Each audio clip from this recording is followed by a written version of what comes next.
They say an Omega has no voice in the Alpha King's court. I believe that, right up until the moment he rejected me in front of everyone, and I did the one thing no one expected. I refused him back. What happened next? Let's just say some decisions don't just change your life, they shatter kingdoms.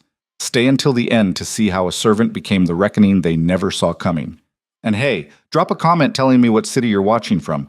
I love knowing where my viewers are. The throne room smelled like expensive wine and old power. Ara kept her eyes on the marble floor, counting the veins in the stone like she'd done 1,000 times before. 6 years of scrubbing these floors had taught her every crack, every stain that wouldn't come out no matter how hard you worked. The gold inlay near the dais had a chip in it. She'd put that there 3 winters ago when a noble kicked her bucket over and she'd slipped, cracking her knee so hard she couldn't walk right for a week. Nobody had cared then either. Bring her forward. The guard's hand clamped around her upper arm, fingers digging into bone. She stumbled, bare feet slapping against cold stone as he dragged her toward the center of the room. The court, dozens of them, maybe 100, watched with the kind of bored interest you'd give a dog that might do a trick. She'd been pulled from the servants' quarters an hour ago. No explanation, no chance to clean up. She still wore the gray shift stained with kitchen grease, her hair falling out of its braid in dark tangles. Her hands smelled like lye soap and someone else's dishes. The Alpha King sat on his throne like he'd been carved from the same stone. Tall, broad-shouldered, dark hair pulled back from a face that belonged on old coins, sharp, brutal, handsome in a way that had nothing to do with kindness. His eyes were pale gray, the color of winter storms, and they tracked her approach without a flicker of recognition. Why would they recognize her? She was nothing. Are of house. Well, the Chancellor's voice dripped with amusement as he consulted his ledger. No house, actually. Orphaned at 12. Omega class. Currently assigned to kitchen rotation. He snapped the book shut. Unmarked, unbonded, unremarkable.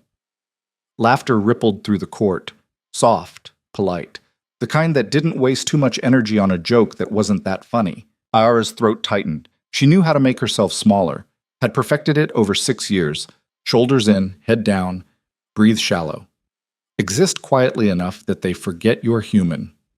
She'll do. The king's voice cut through the murmurs like a blade through silk. Lord Garrett needs a bride to seal his border treaty. This one has no family to complicate matters.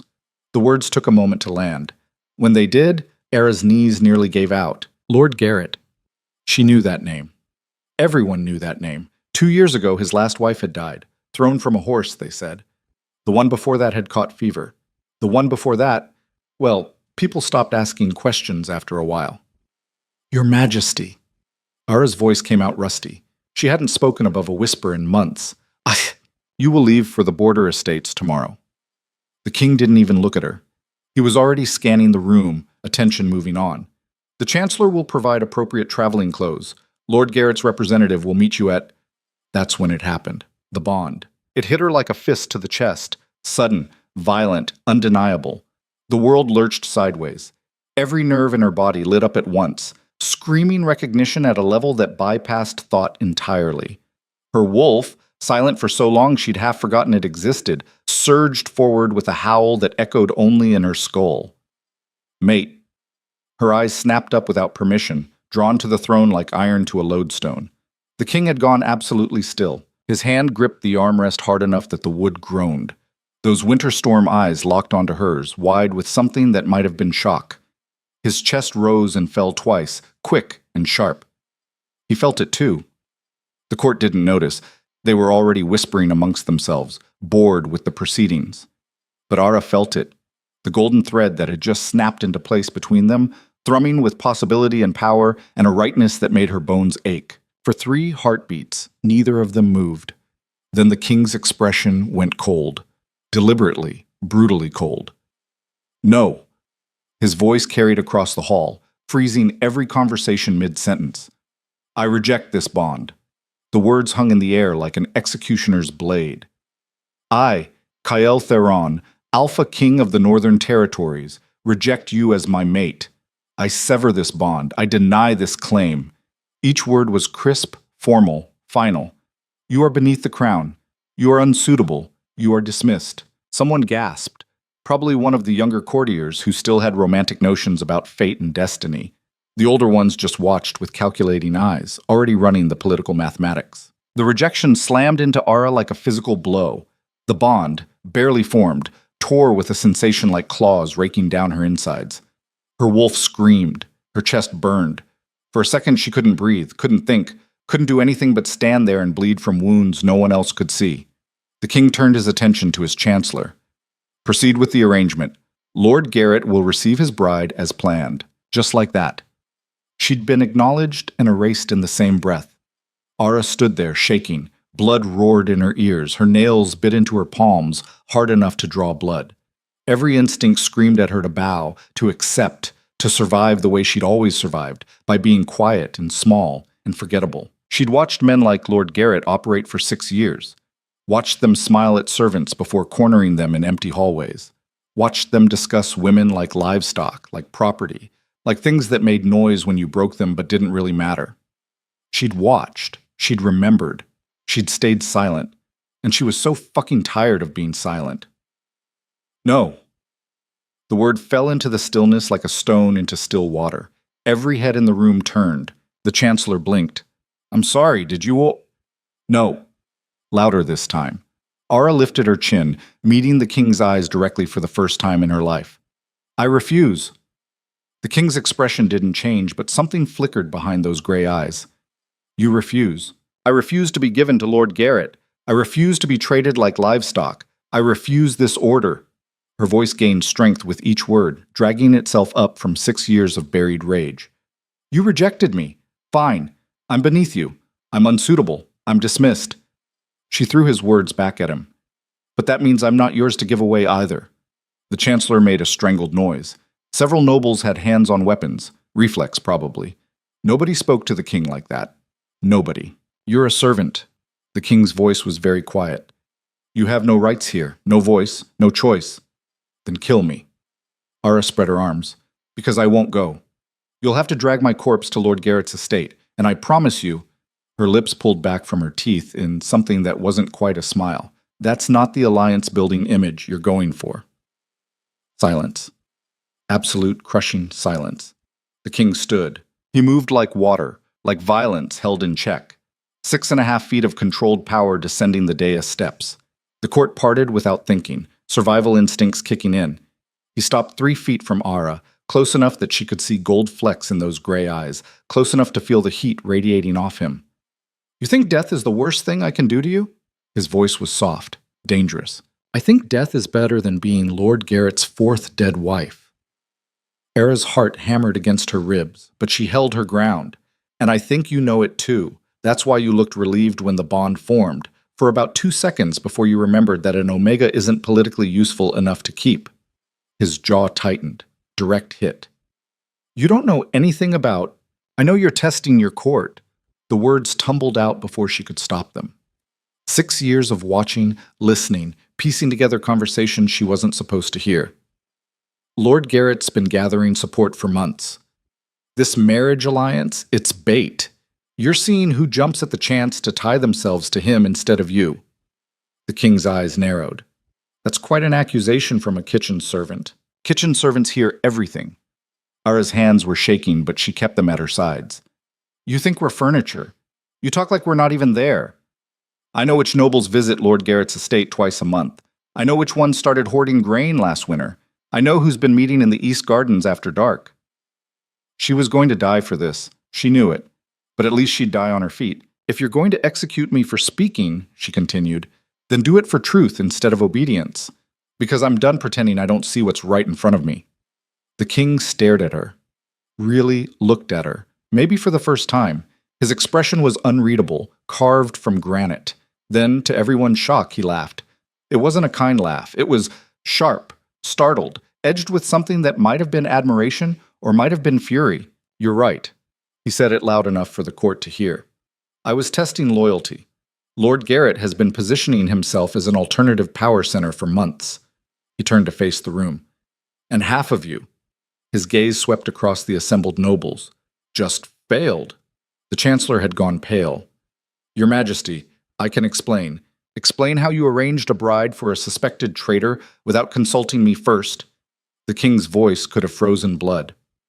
Explain how you thought I wouldn't notice you trying to buy favor with both sides. I was merely following established protocol for border alliances. You were following your own interests. The king's attention shifted back to Ara. While this Omega, this unremarkable servant, saw through the scheme in 30 seconds, he circled her slowly, predator assessing prey. Ara forced herself not to flinch. You have courage. He stopped in front of her again.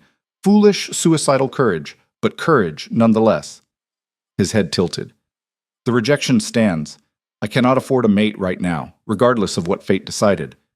But the bond flared, sharp, angry. Neither of them had accepted the rejection properly, hadn't completed the ritual. It hung between them, raw and bleeding and refusing to die. The king's hand moved to his chest, unconscious, before he caught himself. But, he continued, voice strained, you won't be going to Lord Garrett. Relief flooded through her so fast she swayed. Instead, his smile was sharp enough to cut. You're going to prove you're as useful as you claim. You say you watch and listen? Fine. You're now officially assigned to court. You'll continue your duties, but you'll also report directly to me. Every conspiracy, every whispered conversation, every suspicious meeting. He leaned in close. You wanted a voice? Congratulations. Let's see if you survive having one. It was a trap. Obviously a trap. He was putting a target on her back, making her visible, making her useful, making her dangerous to everyone who'd spent years ignoring her. Ara met his eyes. Understood. Good. He stepped back, addressing the room. This gathering is dismissed. Chancellor, my office. Now. His gaze flicked to Ara one last time. Someone find her quarters appropriate for a court advisor, and for God's sake, get her something decent to wear. He strode toward the side exit, guards falling in behind him. The Chancellor followed, ringing his Harusians. The court erupted in whispers the moment the doors closed. Ara stood alone in the center of the room, very aware that every eye was on her now. Not looking through her, at her. Calculating, assessing, wondering if she was a threat or an opportunity. A hand touched her elbow. She spun, ready to fight, but it was just a young woman in servant's gray. One of the housekeeping staff Ara had worked alongside for years. This way, the woman whispered. Quickly, before they start asking questions you don't want to answer. Ara let herself be led through a side door, down a servant's corridor she knew by heart. They climbed stairs, going up instead of down for once, until they reached a part of the palace Ara had only seen while cleaning. The quarters were small but private. A real bed. A window with actual glass. A wash basin that wasn't shared with 40 other people. Someone will bring clothes, the servant said. She hesitated at the door. That was either the bravest thing I've ever seen or the stupidest. Probably both, Ara admitted. The woman almost smiled. For what it's worth, there are a lot of us down in the kitchens who are glad you said no. Lord Garrett, she shuddered. Well, be careful. You made powerful enemies today. I made powerful enemies 6 years ago when I was born Omega. Ara sank onto the bed. At least now they know I can bite back. The servant left, closing the door softly. Alone for the first time since this morning, Ara let herself shake. Let herself feel the rejection still burning in her chest, the bond that refused to sever properly, the terror and exhilaration and absolute certainty that she'd just changed her life in ways she couldn't begin to predict. She'd expected to die today. Instead, she'd been handed a weapon, visibility, and she was going to learn how to use it.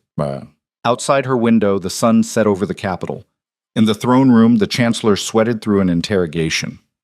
In the East Wing, Lord Garrett received word that his political marriage had fallen through and began making new plans. And in the king's private study, Kael Theron stood with one hand pressed to his chest, feeling a bond that absolutely should not still exist, pulling him toward a woman he'd rejected in front of his entire court. Sire, his guard captain ventured. Are you fine? Kael dropped his hand. I'm fine. He wasn't fine. The bond thrummed between them like a live wire, growing stronger instead of weaker. Rejection was supposed to kill it, sever it cleanly, but this thing refused to die. Because she'd refused too. She'd stood there in her grease-stained shift and looked him in the eye and said no, like it was the easiest thing in the world, like she had every right, like she was his equal instead of a servant he could have executed with a word. Pull all records on Lord Garrett's movements for the past year, Cale ordered. Cross-reference with the servants' duty rosters. If she's right about the meetings, you're trusting her? The captain sounded incredulous. I'm testing her. Cale moved to the window, looking out over his kingdom. If she's lying, she'll be exposed within days. If she's telling the truth, he flexed his hand, feeling the ghost of the bond pulling at his ribs. Then I just found the most valuable spy in my court. And if she's something else entirely? Cale's reflection smiled in the glass, sharp and cold, and edged with something that might have been anticipation. Then things are about to get very interesting. Ishia yote. 3 floors below, Ara pressed her hand to the window, feeling the cool glass against her palm. The bond pulsed. Somewhere in this palace, the king felt it too. She'd refused him. He'd rejected her. Neither of them had submitted. And now they were tied together in the worst possible way. 2 people who couldn't stand to be near each other and couldn't stay apart. What the hell did I just do? She whispered to the empty room. The bond thrummed in response. Not an answer, just a reminder. This was only the beginning. The next morning, Ara woke to find 3 things waiting outside her door. A set of court-appropriate clothes in deep blue wool, a written summons to the king's morning briefing, and a dead rat with its throat cut. The message was clear. She dressed carefully, hiding 2 kitchen knives in the folds of her skirt, old habits from years of walking dangerous corridors. The rat she left where it was. Let whoever put it there know she wasn't scared enough to hide the evidence. The morning briefing was held in a strategy room she'd cleaned 100 times but never entered as anything other than furniture. 15 people filled the space. Nobles, military advisors, the captain of the guard. They all looked up when she entered. The king sat at the head of the table. You're late. Someone left a dead animal outside my door. I had to step over it. She met his gaze evenly. Should I have brought it? Wasn't sure of the protocol. A few people shifted uncomfortably. The king's expression didn't change. Noted. Sit. He gestured to an empty chair at the far end of the table, the seat usually reserved for junior advisors. We're discussing border security. Since you apparently know so much about Lord Garrett's activities, this should be educational. It was a test. Another one. Ara sat. For the next 2 hours, she listened to nobles debate troop movements and supply lines and political marriages. Most of it was theater, people talking to hear themselves talk, positioning for status rather than actually solving problems. But underneath the performance, she caught fragments. A mention of grain shortages that shouldn't exist. A defensive outpost that had been left undermanned for 3 weeks. A trade route that had been temporarily redirected through Lord Garrett's territory. When there was a lull in conversation, she spoke. The grain shortage is manufactured. Every head turned. Explain, the king said. House Merrick controls the northern granaries. They've been Lord Garrett's guests 3 times in the past month. I've seen the travel logs. The shortage started 2 weeks after the first visit. She pulled the details from 6 years of overhearing logistics discussions in the kitchens. If you check the export records, I'd bet you find grain being quietly moved to Lord Garrett's estates instead of being distributed to the border garrisons. The supply master looked like he'd swallowed glass. Those records are confidential. I worked kitchen rotation during the annual audit last year, Ara said. Your clerks like to gossip over lunch. They especially like to complain about suspicious numbers they're told to ignore. The king leaned back in his chair, studying her. Lord Grayson, verify this. I want those export records by tonight. Your Majesty, House Merrick is a key ally. Then they won't mind proving their loyalty. Cale's tone made it clear the discussion was over. His gaze shifted back to Ara. What else? She'd started something she couldn't stop now. The eastern outpost. The one that's been undermanned. It overlooks the main road to Lord Garrett's estate. If someone wanted to move troops or supplies without being observed, that would be the perfect blind spot. The military advisor's jaw tightened. Are you suggesting? I'm suggesting you station scouts there and see what they find. Ara kept her voice level. If I'm wrong, you've wasted a few men's time. If I'm right. She didn't finish the sentence, didn't need to. The king's fingers drummed once against the table. Do it. The meeting continued, but the atmosphere had shifted. People watched Ara now, some with curiosity, some with calculation, some with barely concealed hostility. She'd just exposed two potential conspiracies in front of the entire senior staff. She'd also made herself indispensable, or painted a bigger target on her back. Possibly both. When the briefing finally ended, the king dismissed everyone except Ara and his guard captain. "Well?" Kale asked once the door closed. "How am I doing so far?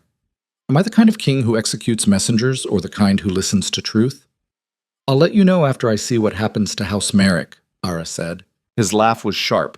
"Fair." He stood, moving to a map spread across a side table. "If your information proves accurate, we have a problem. Lord Garrett has been positioning himself as a rival power center. That much I knew. But if he's actively starving my border troops and creating surveillance gaps, then he's not planning to rival you," Ara finished. "He's planning to replace you." "Precisely." Kale's finger traced the border territories, which means the marriage alliance wasn't just political theater. He wanted eyes and ears in this palace. Someone close to me, loyal to him. The weight of what she'd disrupted settled over her. If she'd gone to Lord Garrett's estate, she would have been a spy, willing or not, a knife aimed at the king's back. "Why did you really reject the bond?" The question slipped out before she could stop it. The king's hand stilled on the map. For a long moment, he didn't answer. "Because the last person I cared about died when enemies used her to get to me," he finally said, voice flat. "Because a mate is a weakness I can't afford. Because—" He turned to face her. "Because you deserve better than being a target for every person who wants to hurt me." The honesty caught her off guard. "That's not your choice to make," she said quietly. "No." His eyes met hers, gray and hard and haunted. "But I made it anyway. The rejection stands, Ara, for both our sakes." The bond flared between them, angry and insistent and completely unwilling to cooperate with that decision. "Then we have a problem," Ara said, "because it's not taking." "I know." He moved closer, not threateningly, but not casually either. Close enough that she could see the shadows under his eyes, the tension in his jaw. The formal rejection requires mutual acceptance. You have to accept the severing. And if I don't, then we're stuck like this, tied together, feeling every spike of emotion, every proximity, every— He cut himself off. "It will make both our lives significantly more difficult." Ara considered this. "Good." His eyebrows rose. "You rejected me in front of your entire court," she said. "Declared me beneath you, unsuitable. If you think I'm going to make that easy on you, you're mistaken." She smiled, all teeth. "We're going to suffer through this bond together, Your Majesty. Consider it motivation to solve your Lord Garrett problem quickly." For a second, she thought she'd pushed too far. Then the king laughed, a real laugh this time, startled and genuine. "You're going to be trouble, aren't you?" "Absolutely." "Good." He turned back to the map. "I can work with trouble. Trouble is useful." His finger tapped Lord Garrett's estate. "Let's burn his conspiracy to the ground and see who runs." Ara moved to stand beside him, studying the territories she'd only seen from the receiving end of a mop. "Where do we start?" The guard captain made a strangled noise, probably at the casual "we" she'd just deployed. "We start," Kale said, ignoring his captain's distress, "by finding out exactly how deep this goes. You said servants hear everything. Time to prove it." He was using her, she knew that. But she was using him right back, using his authority, his resources, his desperate need for information he couldn't get through traditional channels. It was a transaction, mutual exploitation. But when their hands accidentally brushed over the map, the bond sang, and both of them pretended not to notice. Babatasas. Over the next week, Ara proved her worth. The grain records confirmed House Merrick had been diverting supplies. Not enough to trigger immediate alarm, but enough to weaken border defenses over time. When confronted, Lord Merrick broke within hours, implicating 4 other houses in Lord Garrett's network. The scouts stationed at the eastern outpost reported movement, supply wagons, unmarked troops, late-night meetings. Lord Garrett was building a private army, and Ara kept listening. She moved through this palace like a ghost, eating in the servants' quarters, maintaining relationships with the kitchen staff, the stable hands, the chambermaids who heard nobles pillow talk. Every piece of gossip, every suspicious meeting, every whispered conversation got filtered through her memory and delivered to the king's morning briefings. The court didn't know what to make of her. Some nobles tried intimidation, finding her in corridors, reminding her of her place. She smiled and remembered their faces, their threats, their allies. Added them to her mental list of people to watch. Some tried bribery, gold, favors, promises of protection if she'd just share what she told the king. She took notes on who offered what and reported those too. Some tried to befriend her, thinking she was naive, manipulable, desperate for acceptance. Those were almost worse than the threats. But through it all, the bond pulled. She'd be in the servants' hall and feel a spike of anger that wasn't hers, the king dealing with some frustration 3 floors away. He'd be in council meetings and feel her amusement when she overheard particularly stupid gossip. They learned to shield, to dampen, to ignore the constant awareness of each other. It didn't really work. 2 weeks after her refusal in the throne room, Ara was cornered. She'd been returning from the kitchens late, carrying intelligence about a suspicious shipment, when 3 men stepped out of a side corridor. Not guards, not servants. Well-dressed, well-armed, and wearing House Garrett's colors. "You've been causing problems," the leader said. He was older, scarred, the kind of man who'd done violence professionally for years. "Lord Garrett wants that to stop." Ara's hand moved to the knife hidden in her sleeve. "Lord Garrett can take it up with the king. The king's not here." The man smiled. "But don't worry, this won't take long. Just long enough to teach you what happens to servants who forget their place." They advanced. Ara ran. Not away, toward. She ducked under the leader's reaching arm, drove her shoulder into the second man's knee, and slashed the third across the forearm with her knife before any of them could react. 6 years of dodging aggressive drunks in tight corridors had taught her how to move. She made it 10 feet before they caught her. The leader's fist caught her in the ribs, driving the air from her lungs. She hit the wall hard enough to see stars. Her knife clattered away across stone.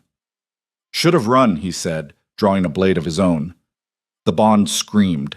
Somewhere in the palace, the king felt her fear, her pain, her absolute certainty that she was about to die. The leader raised his knife and jerked backward as something hit him like a battering ram. The king materialized out of the darkness, moving faster than anything human had a right to move. His hand closed around the leader's throat, lifting him off the ground. The other 2 men scrambled for their weapons, but the guard captain was already there, flanked by 4 royal guards. "Explain," Kael said quietly, "why you're attacking my advisor." The man choked, clawing at the king's wrist. "Lord Garrett ordered—" "Lord Garrett ordered you to commit treason in my palace?" Kael's voice was conversational, terrifying. "Interesting choice." He dropped the man who crumpled gasping to the floor. "Take them," he told his guards. "Find out everything they know about Lord Garrett's plans. Use whatever methods necessary." The guards dragged the 3 men away, leaving Ara slumped against the wall, clutching her ribs. Kael crouched in front of her. "How bad?" "I've had worse." It was true. 6 years as an Omega servant, you learn to take hits. "How did you know?" He tapped his chest. "Felt it. You were terrified, then furious, then—" He reached out slowly, giving her time to flinch away if she wanted. When she didn't, his fingers brushed her jawline where she could already feel a bruise forming. "Then you fought anyway." The bond hummed at the contact. "Can't help it," Ara said. "Apparently I'm trouble." His laugh was quiet. "Yes, you are." He stood, offering his hand. "Can you walk?" She took his hand, felt the bond flare at the skin contact, and let him pull her upright. Her ribs protested, but nothing felt broken. "I need to report," she said. "The shipment I was tracking can wait until morning." He was still holding her hand. Neither of them had let go. "You need medical attention. I need to finish my job." "Ara." Her name in his voice did something complicated to her pulse. "For once, let someone take care of you." It would have been easier if he'd ordered her. Commands she could resist. But the quiet request, the genuine concern in those gray eyes. "Fine," she said. "But I'm reporting to the morning briefing. Lord Garrett's escalating." Agreed. He finally released her hand, and she pretended the loss of contact didn't sting. "Come on, the physician's quarters are this way." They walked through the dark corridors side by side, king and servant, Alpha and Omega, 2 people bound by a bond they both refused and couldn't escape. "Thank you," Ara said quietly, "for coming. Always." The word came out before he could stop it. He cleared his throat. "Your valuable intelligence asset." Can't have you getting killed. Right, asset. She smiled despite the pain. That's definitely why you felt my fear from 3 floors away and came running. He didn't answer, but the bond hummed between them, honest even when they weren't. The physician's hands were cold and efficient as they pressed against Era's bruised ribs. She bit down on the inside of her cheek, refusing to make a sound that might be mistaken for weakness. 2 cracked ribs, the old woman announced, her tone clinical. You're lucky they didn't break clean through. I'll bind them, but you need rest. No lifting, no sudden movements, and absolutely no— I'll be at the morning briefing, Ara said. The physician's eyes flicked to the king, who stood by the window with his arms crossed. Your Majesty, perhaps you could convince your advisor that recovery requires actual rest? I've known her 3 weeks, Kyle said without turning. Does she seem like someone who takes advice? No, Ara and the physician said simultaneously. The binding was tight enough to restrict her breathing, wrapped around her torso like armor made of linen. When the physician finally stepped back, Ara pulled her shirt down and stood, slower than she wanted, but upright. Thank you, she said. The physician gathered her supplies with a disapproving huff. The tincture is for pain, 2 drops in water no more than 3 times daily. And if those ribs don't heal properly because you insisted on being stubborn, don't come crying to me when you're 40 and can't breathe in winter. She left, muttering about foolish girls and impossible patience. Ara made it to the door before the king spoke. Stay. It wasn't quite an order, not quite a request either. She turned. He was still looking out the window, backlit by moonlight, his reflection ghostly in the glass. Lord Garrett sent men into my palace to attack you, he said. That's an act of war. It's also proof we're getting close to something. It's proof you're in danger. He finally looked at her. They weren't trying to scare you, Ara. They were trying to kill you. I know. She'd felt the intent in their eyes, the finality in that raised blade. Which means we've hurt him. People don't kill over minor inconveniences. People kill over insults to their pride. Kael moved away from the window, stopping a few feet from her. You humiliated him, refused his bride price, exposed his allies, cost him resources and reputation. He'll come for you again. Then I'll be ready. Will you? His voice sharpened. You fought 3 trained soldiers with a kitchen knife. You got lucky. Next time I'll fight 4. She met his stare. What do you want me to say? That I'm scared? I am. That I should hide? I won't. You gave me visibility, Your Majesty. You made me a player in this game. I'm not going back to being invisible just because the stakes got real. The bond hummed between them, her determination crashing against his frustration. You're infuriating, he said. You're not the first person to notice. He laughed, sharp and involuntary. No, I imagine I'm not. He scrubbed a hand across his face, suddenly looking exhausted. Fine. You win. But you're getting guards, 2, minimum, and you're moving to secured quarters in the East Wing where we can actually protect you. That'll make the servants suspicious. They'll stop talking to me. Then figure out how to maintain those relationships from a position of safety. His tone left no room for argument. This isn't negotiable, Ara. You're too valuable to lose. There it was again. Valuable. Asset, tool, not person. Never person. Understood, she said, keeping her voice flat. Will that be all? Something flickered across his expression. Are you angry? Why would I be angry? You're protecting your investment. She turned for the door again. I'll see you at the morning briefing. She made it 3 steps before his hand caught her wrist. Not hard, just enough to stop her. The bond ignited at the contact. Both of them froze. I came running because I felt you terrified, he said quietly. Not because you're an asset. Because the bond screamed that you were in danger, and I couldn't— He stopped. Released her wrist like it burned. This would be easier if I didn't care. Era's ribs ached. Her head throbbed. The place where he'd touched her wrist felt branded. Yeah, she said, it would. She left before either of them could make it worse. The interrogation of Lord Garrett's men took 3 days. Ara wasn't allowed in the room. Too much risk, they said, that seeing her would make the prisoners stop talking. But she read the reports afterward, standing in the strategy room with the morning briefing team, watching nobles shift uncomfortably as the scope of the conspiracy unfolded. Lord Garrett had been planning for over a year. The grain diversions, the blind spots in surveillance, the whisper network spreading doubt about the king's leadership, all of it coordinated. He'd bought loyalty from 6 noble houses, positioned supporters in key military posts, and cultivated relationships with border lords who felt neglected by the crown. It's textbook, the military advisor said, pointing at the map where red markers showed compromised positions. Weaken from within, create instability, then position himself as the strong alternative when the kingdom starts falling apart. Except we caught it, Lord Grayson said. He'd been subdued since his house's involvement in the grain scheme had been exposed, cleared of treason, but not of negligence. Thanks to... He glanced at Ara with something that might have been respect or might have been resentment. Thanks to eyes in unexpected places. The question, Kyle said, is what we do about it. Lord Garrett's estate is fortified. He has troops, resources, and enough support among the border houses that a direct assault would split the kingdom. So we siege him out, the captain suggested, and starve the civilians in his territory? Turn half the kingdom against us for punishing innocent people? The king shook his head. No. We need him to move first, to make a mistake big enough that even his allies can't defend him. Ara had been quiet through most of the meeting, still adjusting to the weight of having guards shadow her everywhere, still sore from ribs that protested every deep breath. But she'd also been thinking. What if you gave him what he wanted? She said. Every head turned. Explain, Kyle said. He wanted a spy in the palace, someone close to you feeding him information. Ara moved to the map. What if you let him think he has one? You want to feed him false intelligence? Lord Grayson said slowly. I want to feed him intelligence that makes him act. She traced the border territories. He's been patient because he thinks he's winning, but if he suddenly believes the king is about to move against him, mobilizing troops, arresting his allies, seizing his assets, he'll panic. He'll have to act before he's ready. The military advisor frowned. That's risky. If he doesn't take the bait, he'll take it. Ara's finger stopped on Lord Garrett's estate.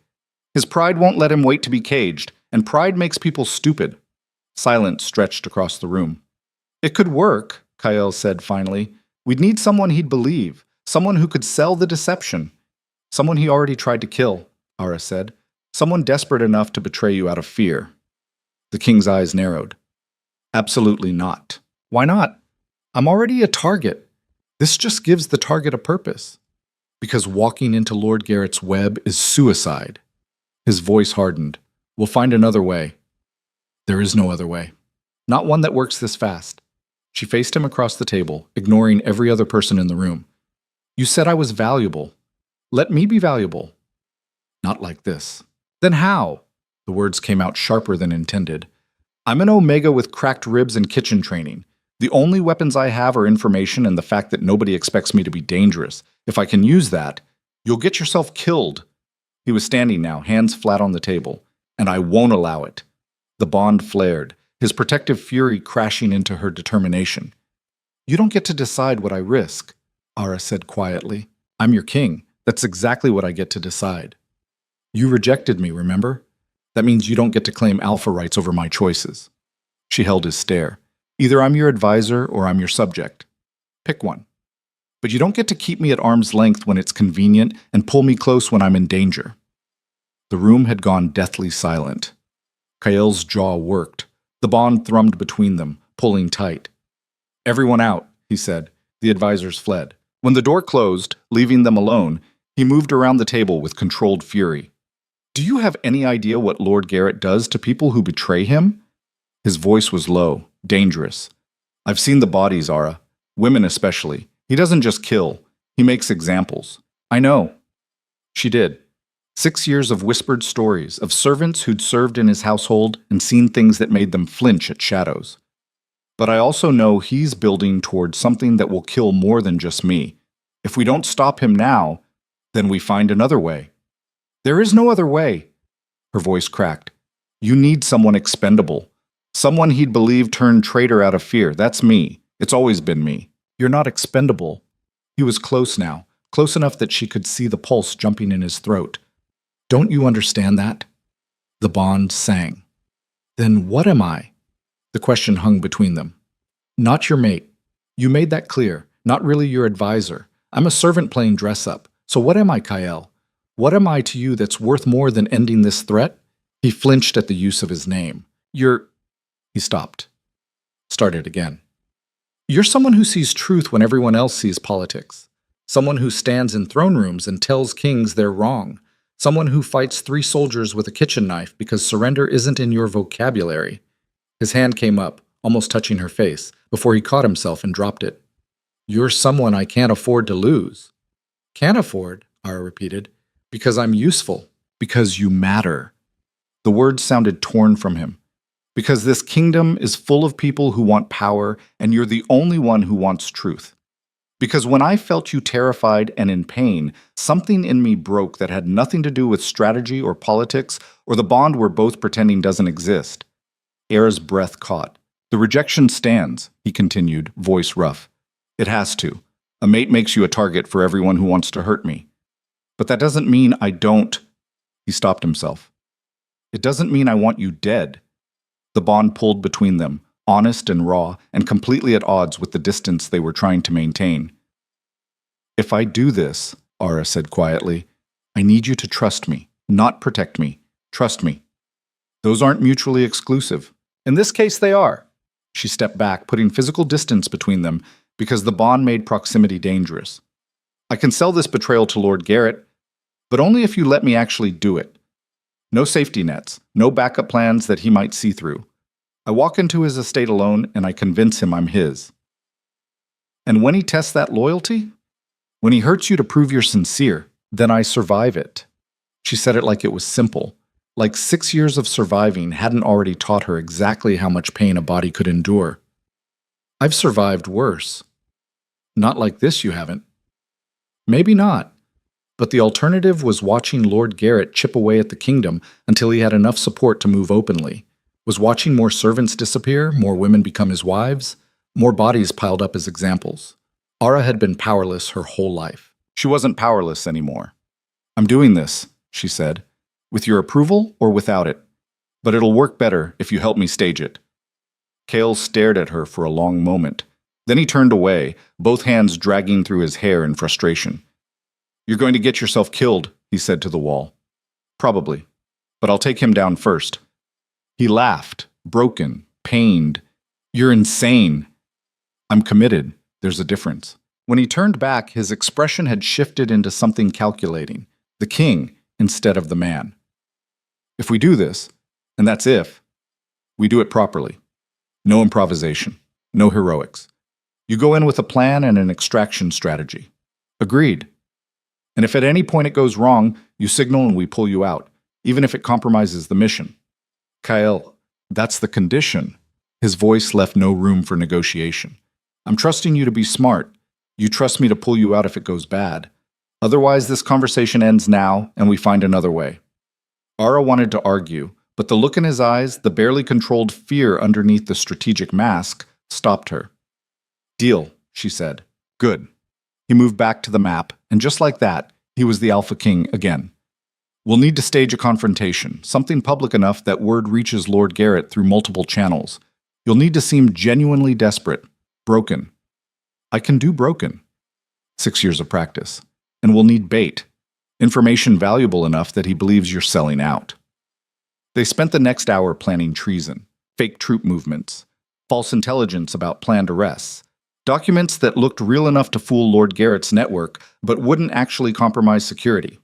They built a web of lies designed to make one truth believable, that Ara had been pushed too far and was willing to betray the king to save herself. When do we start? Ara asked when the planning was done. Tomorrow? At the public forum? Cale's expression was grim. I'll accuse you of incompetence. You'll defend yourself badly. We'll escalate until I have you dragged out in disgrace. Sounds fun. It won't be. He met her eyes. I'm going to say things that will hurt, things I don't mean, but they have to be convincing.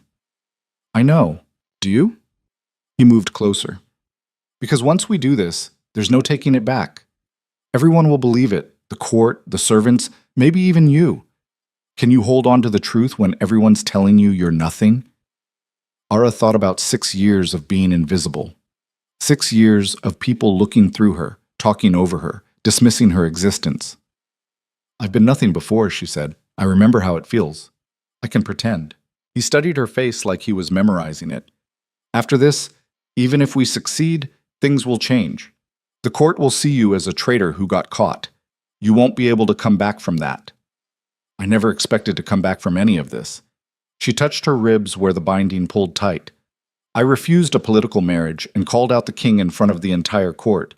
I was dead the moment I opened my mouth. Everything since then has been borrowed time. That's a bleak way to live. It's a realistic one. The bond hummed between them, carrying emotions neither would voice. After tomorrow, Kael said quietly, I won't be able to protect you openly. If Lord Garrett's network is watching, any sign that I care about what happens to you will break the deception. I understand. I'm not sure you do. His hand came up again, that aborted gesture becoming familiar. The bond will still be there. I'll still feel every spike of fear, every moment of pain, but I won't be able to act on it. I'll have to let you suffer.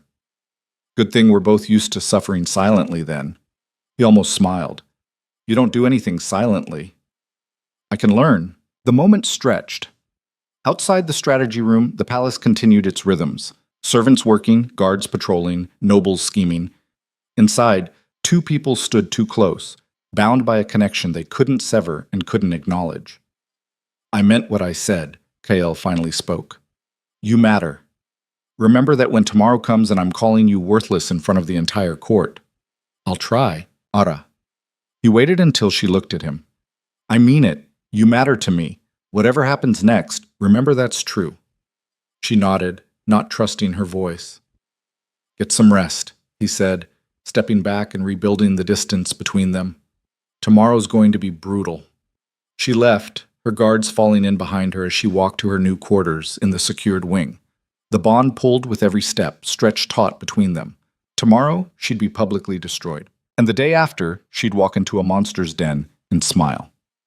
The public forum was held weekly, a tradition where citizens could bring grievances before the king. Usually, it was petty disputes, land arguments, requests for tax relief. Boring, bureaucratic. Today, the throne room was packed. Word had spread that something was happening. The servants' network hummed with rumors. The king's new advisor, the Omega who'd refused Lord Garrett, was being brought before the court. Some said for treason. Some said for incompetence. Some said she'd finally pushed too far. Ara stood in the center of the room, flanked by guards, who gripped her arms just tight enough to look official. She'd dressed plainly, the blue wool she'd been given replaced with something closer to servant's gray. Her hair was loose, no longer braided back in courtly fashion. She looked small, vulnerable, defeated. It was all performance. The king sat on his throne, expression carved from ice. Around him the senior advisors stood, witnesses to whatever was about to happen. Ara of no house, the chancellor announced, his voice carrying across the chamber. You stand accused of gross incompetence in your duties as advisor to the crown, of providing false intelligence that endangered His Majesty's troops, of overstepping your position and abusing the trust placed in you.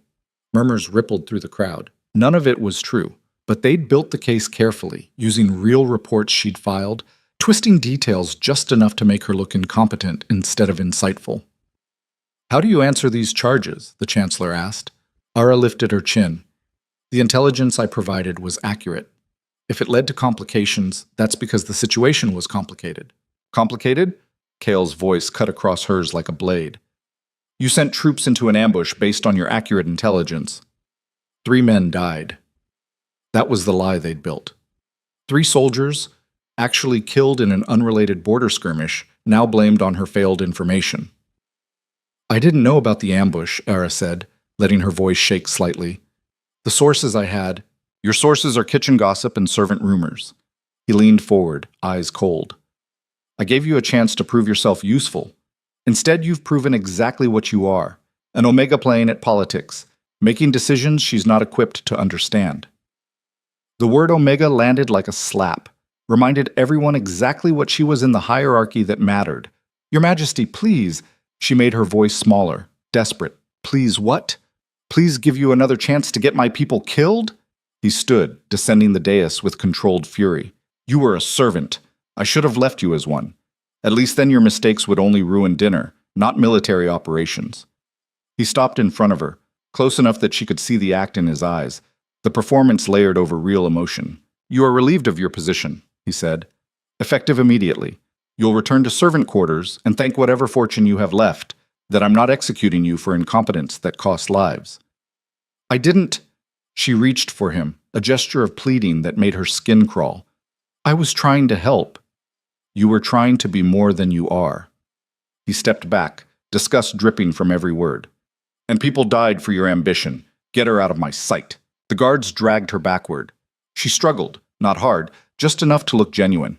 Let them pull her through the crowd, while nobles whispered and servants avoided her eyes. Your Majesty, she made her voice crack. Please, I can still be useful. You're nothing, he said, cold, final, loud enough for everyone to hear. You've always been nothing. I was a fool to forget that. The throne room doors slammed behind her. Act 1, complete. They threw her in the servants' quarters, not her old room, but a shared space with 6 other women who looked at her with suspicion and pity. Word spread fast. By nightfall, everyone knew. The Omega who'd risen above her station had fallen. Hard. Some of the servants she'd worked with for years wouldn't meet her eyes. Others whispered when she passed. A few offered quiet sympathy that felt worse than hostility. Ara took it all in. Let herself feel small again. Let the palace see her broken. On the 3rd day, a message arrived. It was slipped under the door of the servants' quarters, unsigned, written in careful script. Lord Garrett extends his sympathies for your mistreatment. Should you wish to discuss alternative employment, his estate welcomes those unfairly cast aside by cruel masters. A carriage will wait at the east gate tomorrow at dawn. Ara read it 3 times, her heart pounding. The bait had worked. She burned the message in a candle flame, watching the paper curl and blacken. Tomorrow she'd walk out of this palace and into a trap that she'd helped set. The bond pulled, distant but insistent. Somewhere in the royal wing, Kael felt her spike of fear and couldn't do anything about it. That night, she packed light, a spare dress, the kitchen knives she'd hidden in her belongings. Nothing that would seem like preparation, just the scattered possessions of someone running away in desperation. She didn't sleep, just lay in the dark, listening to other servants breathe, feeling her cracked ribs ache with every breath. At dawn, she walked to the east gate. The carriage was exactly where promised, black, unmarked, pulled by horses too fine for merchant work. The driver didn't speak, just opened the door. Ara climbed in. The door shut. The carriage rolled forward. And just like that, she disappeared into Lord Garrett's territory. The interior was plush, velvet seats, curtained windows. Comfortable. A gilded cage designed to make you forget you were being transported to slaughter. The journey took 6 hours. They stopped once to change horses, but Ara wasn't allowed out, just sat in expensive comfort while her future approached with every turn of the wheels. When they finally stopped, the driver opened the door to reveal an estate that looked like it ate servants for breakfast. Stone walls, guard towers, men with weapons watching every approach, Lord Garrett's fortress pretending to be a noble house. A steward waited at the entrance, older, severe, the kind of man who'd witnessed horrors and filed them under administrative duties. Miss Ara, he said with cold courtesy, Lord Garrett will see you now. She followed him inside. The estate was beautiful in the way poisonous things often were, all dark wood and rich fabrics and artwork that probably cost more than most people earned in a lifetime. Servants moved through the halls like ghosts, eyes down, silent. They climbed stairs, walked corridors. Finally stopped at a door carved with intricate patterns that might have been flowers or might have been screaming faces. Lord Garrett doesn't appreciate deception, the steward said without looking at her. Whatever you think you're here to do, he'll see through it. They always do. Then he knocked and opened the door. The study beyond was all shadows and firelight. Lord Garrett sat behind a desk that could double as a weapon, watching her with eyes that had perfected the art of seeing through people. Miss Ara. His voice was smooth, cultured. How kind of you to accept my invitation. Please sit. It wasn't a request. Ara sat. Lord Garrett was handsome in the way portraits of ancient generals were handsome. Strong features, calculating eyes, the kind of smile that never reached anywhere that mattered. He wore his power like other men wore cologne. I hear you've had difficulties with our dear king, he said, pouring wine into 2 glasses. Such a shame. Talented individuals so often go unappreciated by those too rigid to recognize potential. He slid 1 glass across the desk toward her. Ara didn't touch it. You're wondering if it's poisoned, Lord Garrett observed. It's not. Poison is for enemies. You're a potential asset. Why would I damage you before determining your worth? I'm not an asset. She met his eyes. I'm desperate. Yes, I gathered that from your rather spectacular fall from grace. He sipped his own wine. 3 soldiers dead because you provided faulty intelligence.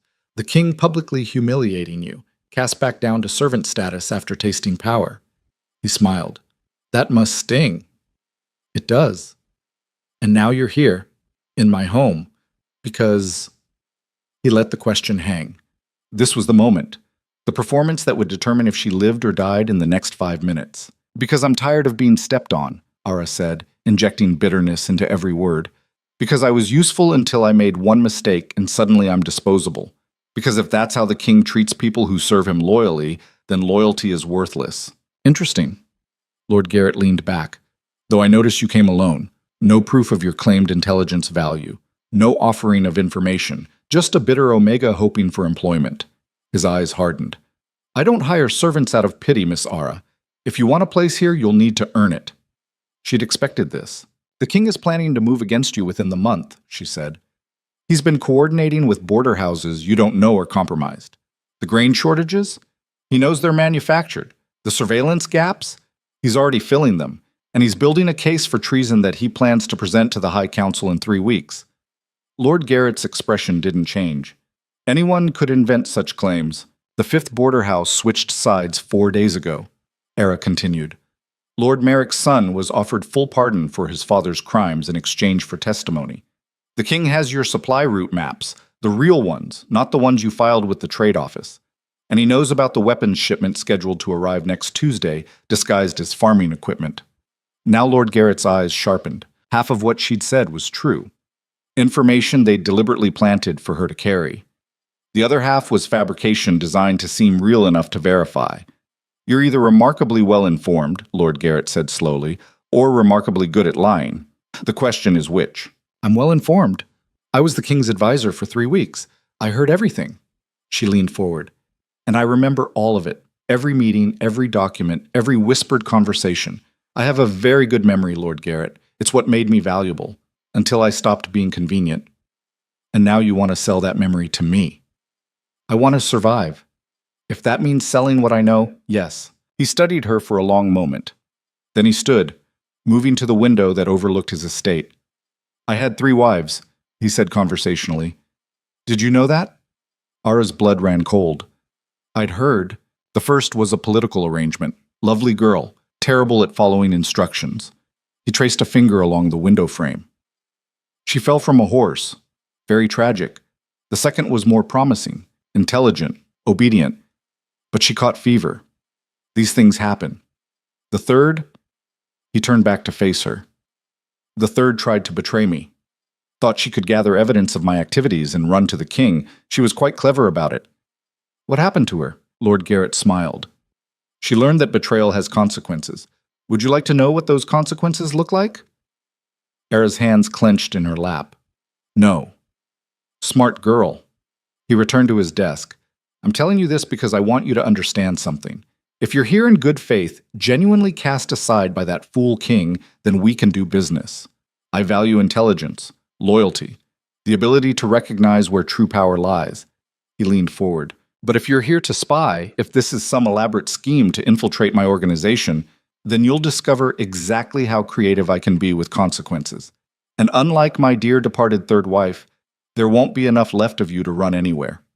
The threat hung in the air between them. I understand, Ara said. Do you?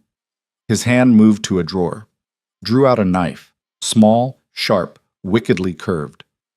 Because understanding and believing are different things, so let's establish belief. He set the knife onto the desk between them. Tell me something that proves you're genuine. Something the king wouldn't want me to know. Something that costs you to reveal. His smile widened. And make it convincing. Your life depends on it. Ara looked at the knife, at Lord Garrett's expectant expression, at the door behind her that she knew was now guarded. The bond pulled in her chest, Kael feeling her fear spiking, unable to help. She'd walked into the monster's den. Now she had to convince him she was willing to become a monster too.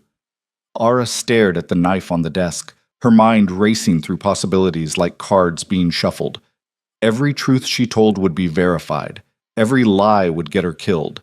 And Lord Garrett was watching her with the patience of a predator who knew his prey had nowhere to run. The bond thrummed in her chest, distant but insistent. Kael feeling her terror and unable to do a damn thing about it. "The king has a son," she said. Lord Garrett's eyebrows rose. "That's common knowledge. The prince is not that son." Era's hands were shaking, so she pressed them flat against her thighs. "There's another one. Illegitimate. Born to a servant woman 12 years ago. The king pays for his education in the southern provinces under a false name. He visits twice a year, always alone, always in secret." The silence stretched like a blade being drawn. "That's quite a claim," Lord Garrett said slowly. "It's the truth. The boy's name is Matthias. He lives with a merchant family in Southbrook. Brown hair, gray eyes, tall for his age." She met Lord Garrett's stare. "The king thinks nobody knows. But servants talk. And I listened." She was gambling everything on this. The information was real. She'd pieced it together from overheard conversations, suspicious travel records, a mention of Matthias, that had made the king's expression go soft in a way nothing else did. She'd never confirmed it, never verified it, just filed it away as potentially useful. Now she was burning it to stay alive. Lord Garrett walked to a bookshelf, pulled down a leather journal, flipped through pages covered in tight handwriting, cross-referencing, checking. "Southbrook," he murmured. "Merchant district. Matthias?" His finger stopped on a page. "Well, how interesting." He snapped the journal shut and turned to face her with something that might have been approval. "That information is worth keeping you alive," he said. "For now. Though I'm curious why you'd reveal something so valuable so quickly. Wouldn't it be smarter to hold it back? Use it as leverage?" "Leverage implies I have negotiating power." Era's voice was steady despite the terror screaming through her veins. "I don't. You asked for proof I'm genuine. That's proof. What you do with it is your choice." "Indeed it is." Lord Garrett returned to his desk, leaving the knife where it lay. "And what I choose to do is this. You'll stay here as my guest. You'll provide me with detailed intelligence about the king's operations, his advisors, his plans. In exchange, you'll have safety, comfort, and the satisfaction of watching the man who humiliated you lose everything he holds dear." "That's all I want," Era lied. "Good." He gestured to the door. "My steward will show you to your quarters. We'll begin debriefing sessions tomorrow. And Miss Ara?" His smile was all teeth. "Don't try to leave. The estate is well guarded, and my people have orders to ensure my guests remain comfortable." "Comfortable. Right." She stood, her legs unsteady, and followed the steward out of the study. The door closed behind her with a sound like a cell locking. The quarters they gave her were beautiful and suffocating. Silk curtains, a bed that could fit 4 people, windows that looked out over gardens designed to distract from the fact that the doors had locks on the outside. A servant girl, maybe 16, hollow-eyed and silent, brought her dinner on a silver tray. The food was elaborate, expensive, and Ara couldn't eat any of it because her stomach was trying to crawl out of her throat. She'd just sold intelligence about the king's secret son to a man who would absolutely use it as a weapon. The guilt was acid in her chest, but she was inside. Lord Garrett believed her enough to keep her alive. That was the first step. Now she just had to survive long enough to complete the actual mission. The bond pulsed. She pressed a hand to her sternum, feeling the connection stretch across miles. Cale would have felt her terror in the study, the spike of panic when Lord Garrett pulled out that knife. He'd be pacing his chambers right now, fighting every instinct that screamed at him to send troops, to pull her out, to not let her do this alone. But he couldn't. Any move toward her would confirm Lord Garrett's suspicions. She was on her own. Ara moved to the window, studying the estate grounds in the fading light. Guard rotations, patrol patterns, weak points in the wall where shadows pooled thick. 6 years of watching had taught her how to see past the obvious. A knock on the door made her spin. "Come in," she called, because refusing wasn't an option. The steward entered carrying a bundle of clothes. "Lord Garrett requires you to dress appropriately for dinner tomorrow evening. These should fit." He set the bundle on the bed and turned to leave. "Wait," Ara said. "The servant who brought food earlier, she seemed frightened. Is she all right?" The steward's expression didn't change. "The staff here are well cared for, as long as they follow instructions and don't cause trouble." His eyes met hers. "I suggest you do the same."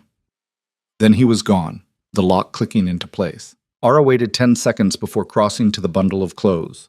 Rich fabrics, expensive tailoring, everything cut to display rather than conceal. The kind of dresses Lord Garrett's wives probably wore before they died.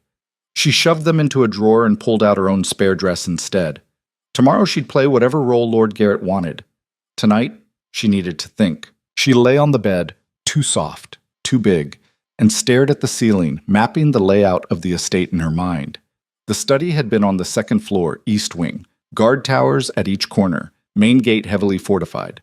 Servant entrances likely less protected but still watched. If she needed to run, her best bet was through the kitchens. Servants always knew the hidden ways. The bond hummed, carrying emotions that weren't hers. Frustration, worry, something that felt like apology. I'm okay, she thought, knowing he couldn't hear but hoping the bond would carry the intent. I'm still okay. Sleep came in fragments, interrupted by sounds she couldn't identify, and nightmares about knives and third wives who'd tried to run. Morning arrived with another silent servant bringing breakfast. This one was older, with a scar running from her temple to her jaw and eyes that had seen too much. Eat, the woman said quietly. You'll need your strength. For what? Debriefing starts in an hour. Lord Garrett doesn't like to be kept waiting. She set the tray down and turned to leave, then paused. Word of advice. Don't lie to him. He always knows. And he doesn't forgive. Then she was gone, leaving Ara alone with food she still couldn't stomach and terror she couldn't afford to show. The debriefing took place in a different room, smaller, more intimate, with chairs arranged to facilitate conversation rather than interrogation. Lord Garrett was already seated when the steward escorted her in. Miss Ara, please, sit. He gestured to the chair across from him. We have much to discuss. What followed was 4 hours of systematic extraction. He asked questions with surgical precision, starting broad and narrowing with each answer. Who attended the king's morning briefings? What topics were discussed? Which advisors held real power versus ceremonial positions? Trade routes, military deployments, political alliances. Ara answered with careful truth mixed with calculated lies. She gave him real information, things he could verify, things that wouldn't actually compromise security. She withheld the details that mattered, disguising gaps as ignorance. I was only there 3 weeks, she said when he pressed about troop movements. The military discussions happened in private sessions I wasn't invited to. But you heard things, overheard conversations. Some, but military strategy isn't my strength. I focused on political maneuvering, noble house alliances. She leaned forward, selling the performance. That's where the real power is anyway. Wars are won in throne rooms before soldiers ever draw swords. Lord Garrett smiled. Spoken like someone who understands how the game is played. Tell me more about the noble houses. Who supports the king genuinely versus who simply fears him? She fed him a mixture of truth and fiction for another hour. By the time he finally called a break, her head was pounding and her ribs ached from sitting too stiffly. You've been very forthcoming, Lord Garrett said as a servant brought wine. I appreciate cooperation. It makes things so much more pleasant for everyone. I told you, I'm done with loyalty to people who throw me away when I'm inconvenient. Yes, though I confess, I'm curious. He swirled wine in his glass. The bond between you and the king, that must have complicated your feelings. Every muscle in Era's body locked. She'd known this was coming, had prepared for it, but hearing him say it out loud still felt like stepping off a cliff. How did you know about that? She asked carefully. I have eyes in the palace. They reported a rather dramatic rejection in front of the entire court. His smile was sharp. A mate bond forming and immediately severed. How unfortunate for you. It was a mistake, Ara said, keeping her voice flat. Fate's idea of a joke. The king made the smart political choice by rejecting it. And you? How did you feel about being rejected? Relieved. The lie tasted like poison. A bond to someone who sees you as disposable isn't a gift. It's a cage. Lord Garrett studied her over the rim of his glass. Yet the rejection didn't take completely, did it? These things are tricky. Both parties have to accept the severing, truly accept it, or the bond lingers. Weakened, perhaps, but present. He knew. Of course he knew. His spies had probably reported every time she and Kael had been in the same room, every moment the bond had pulled visibly between them. It's fading, Ara said. Give it time. These things die if you starve them. Do they? Lord Garrett set his glass down. Or do they fester, become infected, turn into something far more dangerous than a healthy bond ever could be? The question hung in the air like a blade. I wouldn't know, Ara said. I've never had a healthy bond to compare it to. Fair point. He stood, signaling the session was over. We'll continue tomorrow. In the meantime, you're welcome to explore the grounds. With escort, of course. I'd hate for you to get lost. Translation, don't try to run. Of course, Ara said. The escort was a guard named Marcus, tall, silent, with the kind of eyes that tracked every movement. He followed her through the gardens, maintaining exactly 10 feet of distance, hand never far from the sword at his hip. Ara walked the perimeter, noting everything. Guard change at noon, weak spot in the east wall where vines had cracked the stone. Servant entrance near the kitchens with a door that didn't quite close flush. She also noted the other prisoners pretending to be guests. A woman in the west garden, too thin and too careful in her movements. A man working the stables who flinched when Marcus's shadow crossed his path. People who'd been here too long, who'd stopped hoping for escape and settled for survival. Lord Garrett collected useful people the way some men collected art. Beautiful estate, Ara said, testing Marcus's willingness to engage. Yes, miss. How long have you worked here? 6 years, miss. Do you like it? His jaw tightened. Lord Garrett is a fair employer as long as you follow the rules. And what are the rules? Don't leave. Don't lie. Don't die. He said it without inflection, like reciting a grocery list. Simple enough. They walked in silence after that. When they returned to her quarters, Ara found a new dress laid out on the bed. Deep green silk, cut to emphasize curves she'd spent 6 years hiding. A note beside it read, "Dinner at 8. Lord Garrett requests your presence." She stared at the dress for a long moment, then locked herself in the bathroom and threw up. Dinner was an intimate affair. Just her and Lord Garrett in a dining room designed for 20, with servants hovering at the edges like ghosts. He dressed for the occasion, expensive clothes, styled hair, the performance of civility over the reality of captivity. "You look lovely," he said when she entered in the green silk. "Thank you." The words felt like glass in her throat. They ate elaborate food she couldn't taste, making small talk that danced around the fact that she was his prisoner, and they both knew it. He asked about her childhood. She gave him just enough truth to be believable. She asked about his estate. He described it like a man showing off a trophy collection. "Tell me," he said, as servants cleared the main course, "what would you have done if the king had accepted the bond? If he'd claimed you as his mate instead of rejecting you?" Ara's fingers tightened around her wineglass. "I don't know. That's not what happened." "Humor me. Hypothetically." "Hypothetically, I'd have been a political liability, target for every enemy he has, dead within a year, probably." She met his gaze. "The rejection saved my life, even if it destroyed my pride." "Pride?" Lord Garrett smiled. "Such a dangerous thing. My third wife had pride. She thought she was clever enough to betray me without consequence." He paused. "Would you like to know what happened to her?" "You already told me. She learned about consequences." "I told you the ending, but the process, that's where the real lesson lived." He leaned back in his chair. "I gave her every opportunity to confess, to admit what she'd done and beg forgiveness. Pride wouldn't let her, so I had to educate her about the cost of deception." The bond flared in Ara's chest, not her fear this time, but Kael's sudden spike of rage. He was feeling this conversation somehow, feeling her sitting across from a monster who was describing torture like dinner conversation. "She lasted 3 days before she broke," Lord Garrett continued. "By the end, she was begging to tell me everything, every secret, every plan, every person who'd helped her." His eyes locked onto Ara's. "That's when I killed her. Once she had nothing left to hide." Ara forced herself to breathe. "Why are you telling me this?" "Because I want you to understand something." He leaned forward. "I don't trust you yet. The information you've given me is valuable, but it could be a performance, an elaborate deception to infiltrate my organization. So I'm watching, waiting, testing. And if I pass your tests, then you'll become genuinely useful to me, perhaps even valuable enough to keep long term." His smile widened.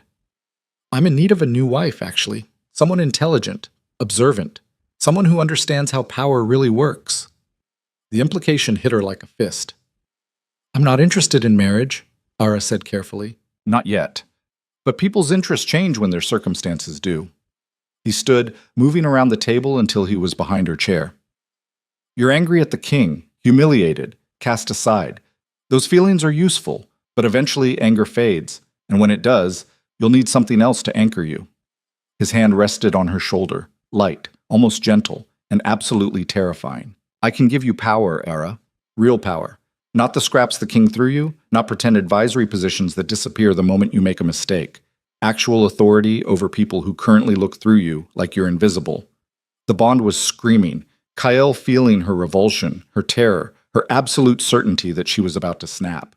Think about it, Lord Garrett said, squeezing her shoulder once before stepping away. You're dismissed for the evening. We'll continue our discussions tomorrow. Ara stood on legs that barely held her and walked to the door with every ounce of control she possessed. Marcus was waiting in the corridor. He escorted her back to her quarters without a word, locked the door behind her, and left her alone with the weight of what had just happened. She made it to the bathroom before her knees gave out. Lord Garrett wanted to marry her, turn her into his fourth wife, the one who lasted because she was broken enough to be useful. The Bond thrummed, carrying Kyle's fury and helplessness in equal measure. I can't do this, she thought. I can't survive this. But she had to. Because if she broke now, if she ran or fought, or did anything that exposed the deception, Lord Garrett wouldn't just kill her. He'd use what she'd told him. He'd go after the king's son, after the compromised houses, after every piece of intelligence she'd handed over to stay alive. She'd given him weapons. Now she had to figure out how to take them back. 3 days passed in a rhythm of debriefings and dinners and careful lies. Lord Garrett extracted information with patient precision. Ara fed him truth wrapped in misdirection, always giving enough to seem cooperative while withholding the details that truly mattered. But she was running out of safe intelligence to share. On the 4th day, everything changed. Ara was in the garden, Marcus 10 feet behind as always, when a commotion erupted at the main gate, shouting, the clatter of weapons. She turned to see guards rushing toward the entrance, and through the gate came a group of riders in royal colors. Her heart stopped. It was a delegation from the palace. 6 guards and a nobleman she recognized from court, Lord Thane, one of Kyle's military advisors. I bear a message for Lord Garrett, Thane announced, his voice carrying across the courtyard. By order of the king. Lord Garrett emerged from the main house, expression calm despite the unexpected arrival. Lord Thane, what an unexpected pleasure. To what do I owe this visit? The king requests your presence at court within the week, Thane said, handing over a sealed scroll. There are matters of border security that require your immediate attention. How urgent? Lord Garrett broke the seal, scanning the contents. And if I'm unable to attend due to pressing affairs here? Then the king will be forced to conclude you're avoiding royal summons, which would be unfortunate for someone in your position. It was a trap. Had to be. Kale was forcing Lord Garrett to either show his hand by refusing or come to the capital where he could be arrested. But Lord Garrett just smiled. Please inform His Majesty that I'll be delighted to attend. I'll depart tomorrow morning. He folded the scroll. In fact, I'll bring a guest. The king will be interested to see that Miss Ara has found more appreciative employment. Ara's blood turned to ice. Lord Thane's expression flickered. Surprise, then calculation. Miss Ara is here? Indeed. She's been providing me with fascinating insights into court operations. Lord Garrett's smile was all teeth. I'm sure the king will be pleased to see her again. He was going to parade her in front of the court, prove she'd betrayed the king, use her as a weapon to humiliate Kyle while demonstrating his own power. I'll inform His Majesty, Thane said stiffly. He'll be eager to receive you both. The delegation left. The gate closed behind them. Lord Garrett turned to Era, who'd stood frozen through the entire exchange. Congratulations, he said. You're going home. Won't that be interesting? That night, locked in her quarters, Era paced until her ribs screamed and her feet went numb. Lord Garrett was taking her to the capital, where Kyle would see her arrive as a traitor, where the entire court would witness her betrayal, where any chance of maintaining the deception would shatter the moment their eyes met and the bond flared visible for everyone to see. This was it, the end of the plan, the moment where everything fell apart. The bond pulsed, KL on the other end, feeling her panic, probably panicking himself. She had maybe 12 hours before they left. 12 hours to figure out how to survive what came next. A soft knock on the door made her freeze. The lock clicked. The door opened. The scarred servant woman from her first morning stepped inside and quickly closed the door behind her. You need to listen, the woman whispered urgently. And you need to listen fast. Who are... Doesn't matter. What matters is you're walking into a death trap tomorrow. Lord Garrett knows you're a spy. The world tilted. I'm not... Save it. The woman moved closer, keeping her voice low. He knew from the moment you arrived. The information you gave him about the king's son. He already knew that. Has known for months. He let you think you were buying your life with secrets he'd already purchased. Era's mind reeled. Then why keep me alive? Because he wants to use you, take you to the capital, parade you as proof of the king's failure, and watch you both squirm when the bond flares in public. The woman's scarred face was grim. Then he'll kill you, slowly, make an example that ensures no one else tries infiltrating his organization. How do you know this? Because I was his second wife. The words dropped like stones. Before I died of fever. He likes to keep trophies of the ones who tried to fight back. The scar. The hollow eyes. The way she moved like someone used to hiding pain. I don't understand, Ara whispered. If he knows I'm a spy, why hasn't he... Because the game is more fun if you think you're winning. The woman grabbed Era's wrist. But tomorrow changes everything. Once you're in the capital, once the king reacts to seeing you as a traitor, Lord Garrett will have all the ammunition he needs to destroy you both. What do I do? Run. Tonight. There's a servant passage through the kitchens. The door doesn't lock properly. I can get you there, but after that, you're on your own. Ara's mind raced. If she ran, Lord Garrett would know for certain she was a spy, would accelerate whatever plans he had, would use every piece of information she'd given him as a weapon. But if she didn't run, she was walking into execution. Why are you helping me? Ara asked. The woman's smile was bitter. Because I was you once. Thought I was clever enough to beat him. And I learned too late that monsters like Lord Garrett don't lose. They just make you think you have a chance before they take everything. Her grip tightened. Don't make my mistake. Run. Live. Warn the king before it's too late.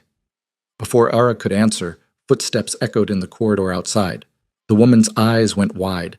Someone's coming. Decide now. Run with me or stay and die. The door handle started to turn. The bond flared in Ara's chest. Kael's sudden spike of alarm, as if he could feel her standing at a crossroads between survival and destruction. I can't run, Ara said. If I do, he wins. He'll use everything I gave him. If you stay, you die. Then I die. Ara pulled her wrist free. But I die making sure he doesn't win. The woman stared at her. You're insane. Probably. The door opened. Marcus stood in the doorway, eyes moving between them. Lord Garrett requests Miss Era's presence, he said. Now. The scarred woman slipped past him without a word, disappearing into the corridor. Marcus gestured for Era to follow. She walked through the estate on numb legs, her mind screaming that she'd just made the worst mistake of her life. But another part, the part that had refused a political marriage and stood up to a king, knew this was the only choice that mattered. Lord Garrett was waiting in his study, but he wasn't alone. 3 other men stood with him, all wearing the kind of expensive clothes that came with serious power. Border lords, probably. Part of his conspiracy. Gentlemen, Lord Garrett said when Era entered, allow me to introduce Miss Ara, the king's former advisor who's been kind enough to share her expertise with us. The men studied her with calculating eyes. She doesn't look like much, one of them said. Neither does poison until you drink it. Lord Garrett smiled. Miss Era has been very forthcoming about the king's plans. Haven't you? It was a test. Right here. Right now. Yes, Era said. Then tell us, what is the king planning for the border territories? Every eye in the room fixed on her.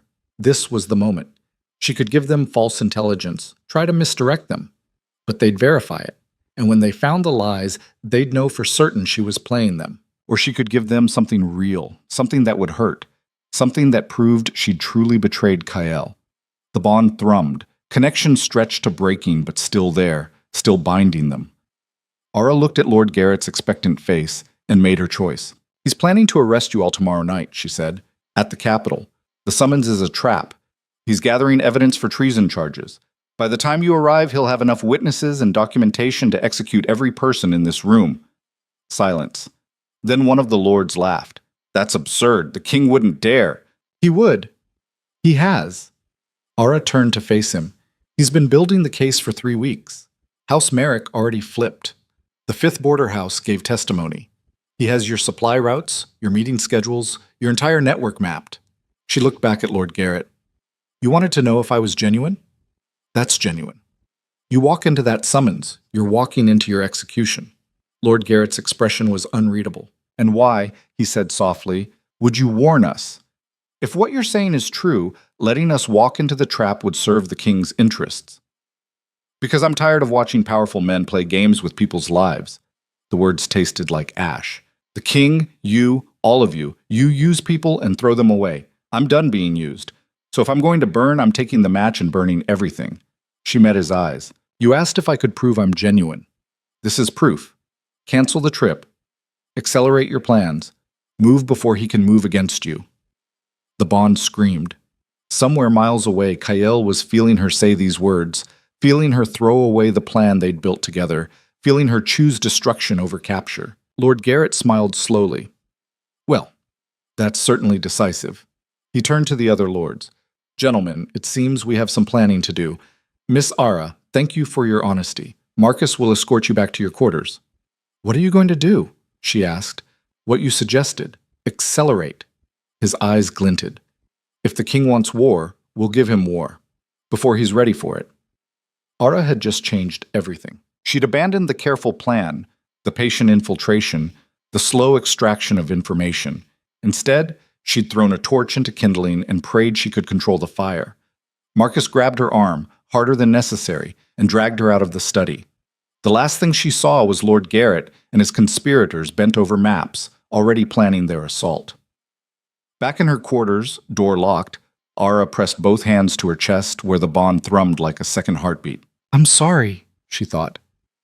I'm so sorry. But sorry didn't change what she'd just done. She'd warned Lord Garrett, given him time to prepare, pushed the timeline into chaos. And tomorrow, when he didn't show up at the capital for his arrest, when his forces moved instead toward open rebellion, Kyle would know that she'd chosen to betray him for real. The bond pulsed, his confusion, his hurt, his anger all bleeding through the connection. She'd gambled everything on a single desperate play. Now she just had to survive long enough to see if it worked. Outside her window, Lord Garrett's estate erupted into activity. Messengers being sent, troops being mobilized, war preparations being accelerated. And in her chest, the bond burned, connection to a king she might have just destroyed, tying her to the man she'd sworn to save even as she became his worst enemy. The game had changed, and Ara had no idea if she'd just won or lost everything. The bond burned all night. Ara felt Kale's rage like fire in her veins. His fury at what she'd done, his betrayal at words she'd spoken, his absolute certainty that she'd chosen Lord Garrett's side. The connection between them thrummed with hurt so raw it made her teeth ache. She pressed her forehead against the cold window glass and let him feel her determination, her refusal to apologize, her absolute conviction that this was the right move even if it looked like the worst one. He didn't understand yet, but he would. Dawn broke over Lord Garrett's estate with the frantic energy of an army mobilizing for war. Through her window, Ara watched troops assembling in the courtyard, supply wagons being loaded, messengers riding out in every direction. Lord Garrett had taken her warning and run with it, accelerating his timeline, preparing to strike before the king could move against him. Exactly as she'd hoped. The door unlocked. Marcus entered without knocking, his expression harder than usual. Lord Garrett wants you in the strategy room, he said. Now. She followed him through corridors buzzing with activity. Servants rushed past carrying weapons, documents, sealed orders. The estate had transformed overnight from fortress to forward operating base. The strategy room was packed. Lord Garrett stood at the head of a massive table covered in maps, surrounded by the same border lords from last night, plus a dozen military commanders. They all looked up when she entered. Miss Ara? Lord Garrett's smile was sharp. Thank you for joining us. Your warning last night proved remarkably accurate. We've received confirmation that the king has been gathering evidence against several houses in this room. He gestured to the maps. So we're adjusting our plans accordingly. What are you going to do? Ara asked. Strike first. Hard. Fast. He traced a line across the map. We'll hit the capital's supply routes here and here. Cut off reinforcements. Then we move on the palace itself before the king can fortify his position. One of the military commanders frowned. That's aggressive. We'd be committing to open rebellion. We're already committed, Lord Garrett said. The king was planning our arrests. We're simply defending ourselves preemptively. His eyes found Ara. Thanks to our friend here, we have the advantage of timing. The border lords murmured agreement. They were in too deep to back out now, committed to treason whether they liked it or not. I want you with the main force, Lord Garrett told Ara. When we take the palace, I want the king to see exactly who gave us the intelligence that destroyed him. The bond flared, Kale feeling her standing in this room, hearing these plans and believing she was part of them. Of course, Ara said. Excellent. Lord Garrett turned back to his commanders. We move at nightfall. I want forward scouts in position by... A commotion outside interrupted him, shouting, the clash of steel. Everyone's hand went to their weapons. The door burst open.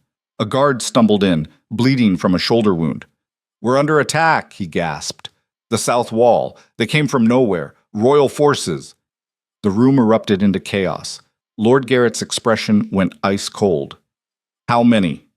200, maybe more. They're already through the outer defenses. Impossible. Lord Garrett rounded on Ara. You said the king was planning arrests at the capital. You said we had time. I said that's what the summons was for, Ara corrected, her heart hammering.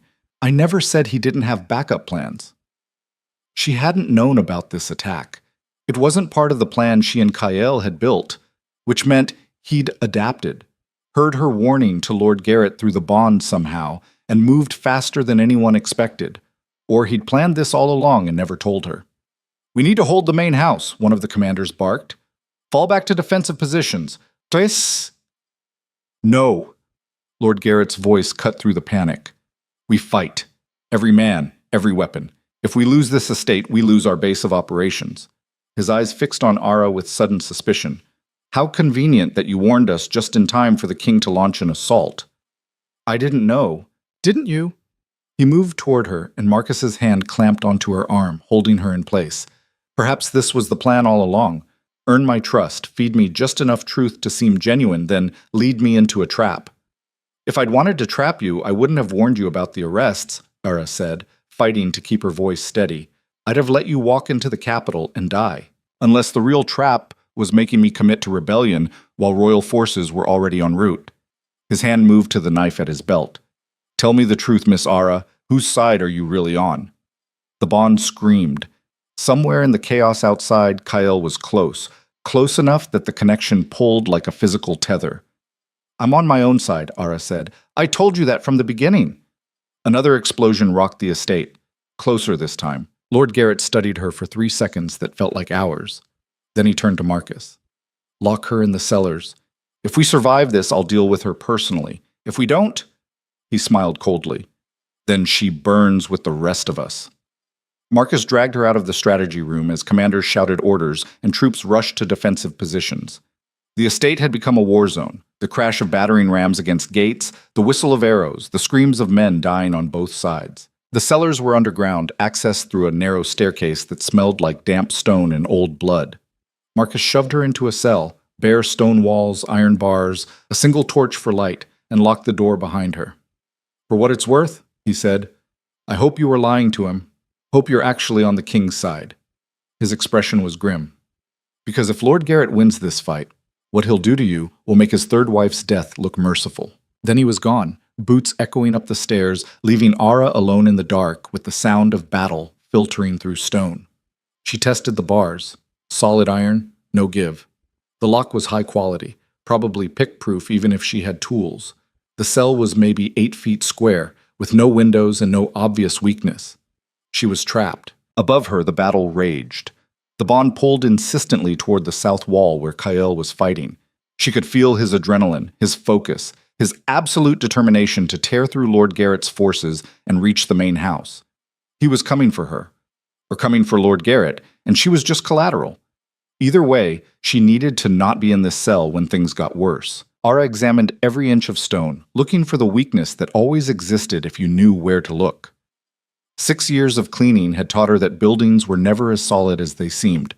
There were always cracks, always gaps, always there. In the corner where wall met floor, the mortar had crumbled away, probably from water damage, maybe from age. She could see maybe an inch of gap between stones. She pulled off her shoe and started chipping at the mortar with the heel. It was slow work, The stone was hard, the mortar stubborn. Her hands cramped, her ribs protested every movement, but she kept working, flaking away pieces of ancient binding while overhead the sounds of battle grew louder. An explosion shook the entire building. Dust rained from the ceiling. The torch flickered but held. Ara worked faster, ignoring the pain in her hands, the way her fingers were starting to bleed from scraping against rough stone. The gap widened, 2 inches, 3, enough that she could get her fingers behind the stone and pull. The block shifted. She braced her feet against the wall and pulled harder. The stone ground against its neighbors with a sound like bones breaking, then suddenly came free, sending Ara sprawling backward. The gap behind was maybe a foot wide, some kind of old drainage system, probably, narrow enough that a normal person would struggle to fit. But Ara had been an Omega servant living on kitchen scraps for 6 years. She was small, flexible, and desperate. She squeezed into the gap. The passage beyond was pitch black and claustrophobic, barely wider than her shoulders. She crawled forward on her belly, feeling her way along damp stone, trying not to think about getting stuck or running out of air or what would happen if the tunnel collapsed. The bond pulled. Kael was moving through the estate now. She could feel his progress like a map in her head. Getting closer. Fighting through Lord Garrett's forces with the efficiency of someone who'd trained for this his whole life. The tunnel branched. Ara chose right because the bond pulled that direction. Kept crawling. Her hands were shredded, her dress torn, her ribs screaming. But she was moving, and moving meant not trapped, and not trapped meant she could still affect what happened next. Light ahead. Faint, but real. She crawled faster, ignoring the way rough stone scraped her arms, until she reached a grate set into the tunnel wall. Through it, she could see a corridor, part of the estate's main level, currently empty because everyone was fighting or fleeing. The grate was old, rusted. She kicked it once, twice, and it fell away with a clang that echoed down the empty hall. Ara pulled herself through and stood on shaking legs in the corridor. The sounds of battle were clear now, close, immediate, deadly. She could hear the clash of swords, the shouted orders, the screams of wounded men. The bond pulled toward the main hall. Kyle was there, cutting through Lord Garrett's forces like a storm made flesh. Ara ran toward it. She burst into the main hall just as Kael drove his sword through the last of Lord Garrett's personal guard.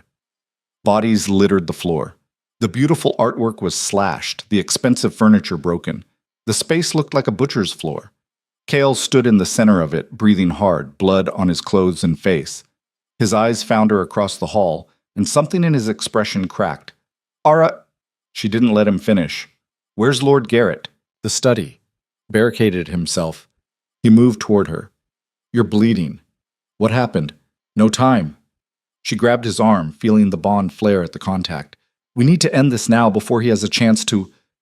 An explosion tore through the east wing. They both staggered. Kael's hand caught her waist, steadying her as the building shook. He's destroying evidence, Ara said. The documents, the supply records, everything we'd need to prove the conspiracy. I don't care about documents. Kael's grip tightened. I came here for you. The bond sang between them. You came here to stop a rebellion, Ara corrected. I'm just a bonus. You're not... He stopped himself. We need to move. This building's not stable. They ran toward the study, Kael's guards falling in behind them.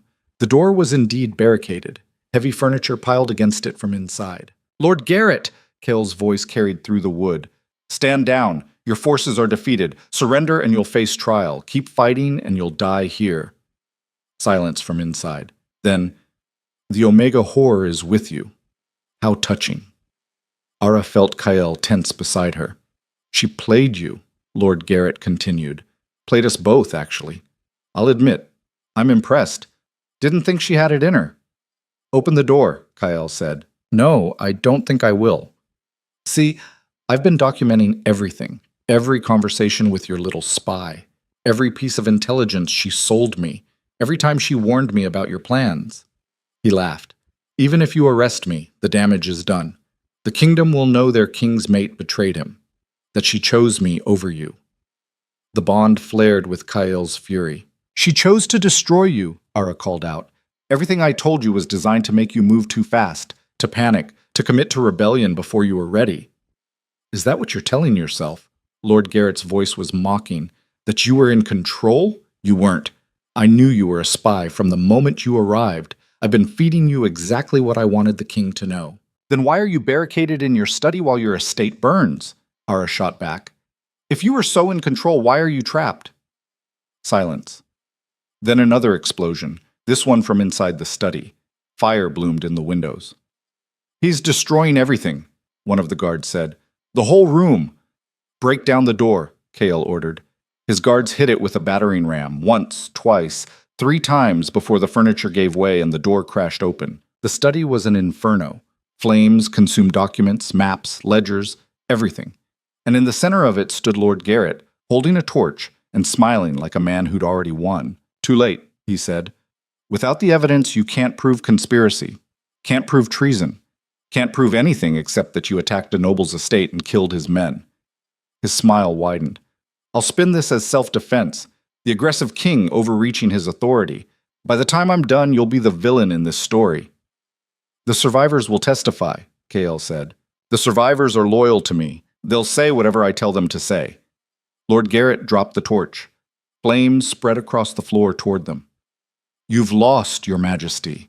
Even in defeat, I win, because the seed of doubt is planted.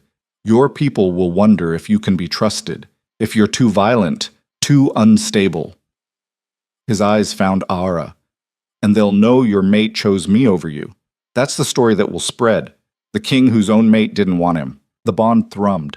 Kael's hand moved to his sword. Don't, Ara said quietly. That's what he wants, for you to kill him in rage and prove his point. He's destroying evidence of a conspiracy that could have torn the kingdom apart. The evidence doesn't matter. Ara stepped forward, closer to the flames, closer to Lord Garrett's mocking smile. Because you already lost. You just don't know it yet. Lord Garrett's smile faltered slightly. Brave words from a woman standing in a burning building. You said you knew I was a spy from the beginning, Ara said, that you were feeding me information. But that's not true, is it? Because if it was, you wouldn't have accelerated your timeline when I warned you about the king's trap. You wouldn't have mobilized your forces and committed to open rebellion. You would have sat back and watched me play my game. She moved closer, ignoring the heat. The truth is, you believed me. You believed I'd betrayed the king. You believed the information I fed you, and that belief made you sloppy. She gestured to the burning room. This panic? Destroying evidence because you know it proves your guilt? This isn't the behavior of someone in control. This is desperation. Lord Garrett's expression darkened. And here's the thing about evidence, Ara continued. I didn't need to steal documents or maps. I didn't need physical proof. Because I'm the proof. She tapped her temple. 6 years of listening taught me to remember everything. Every conversation you had in front of servants. Every order you gave.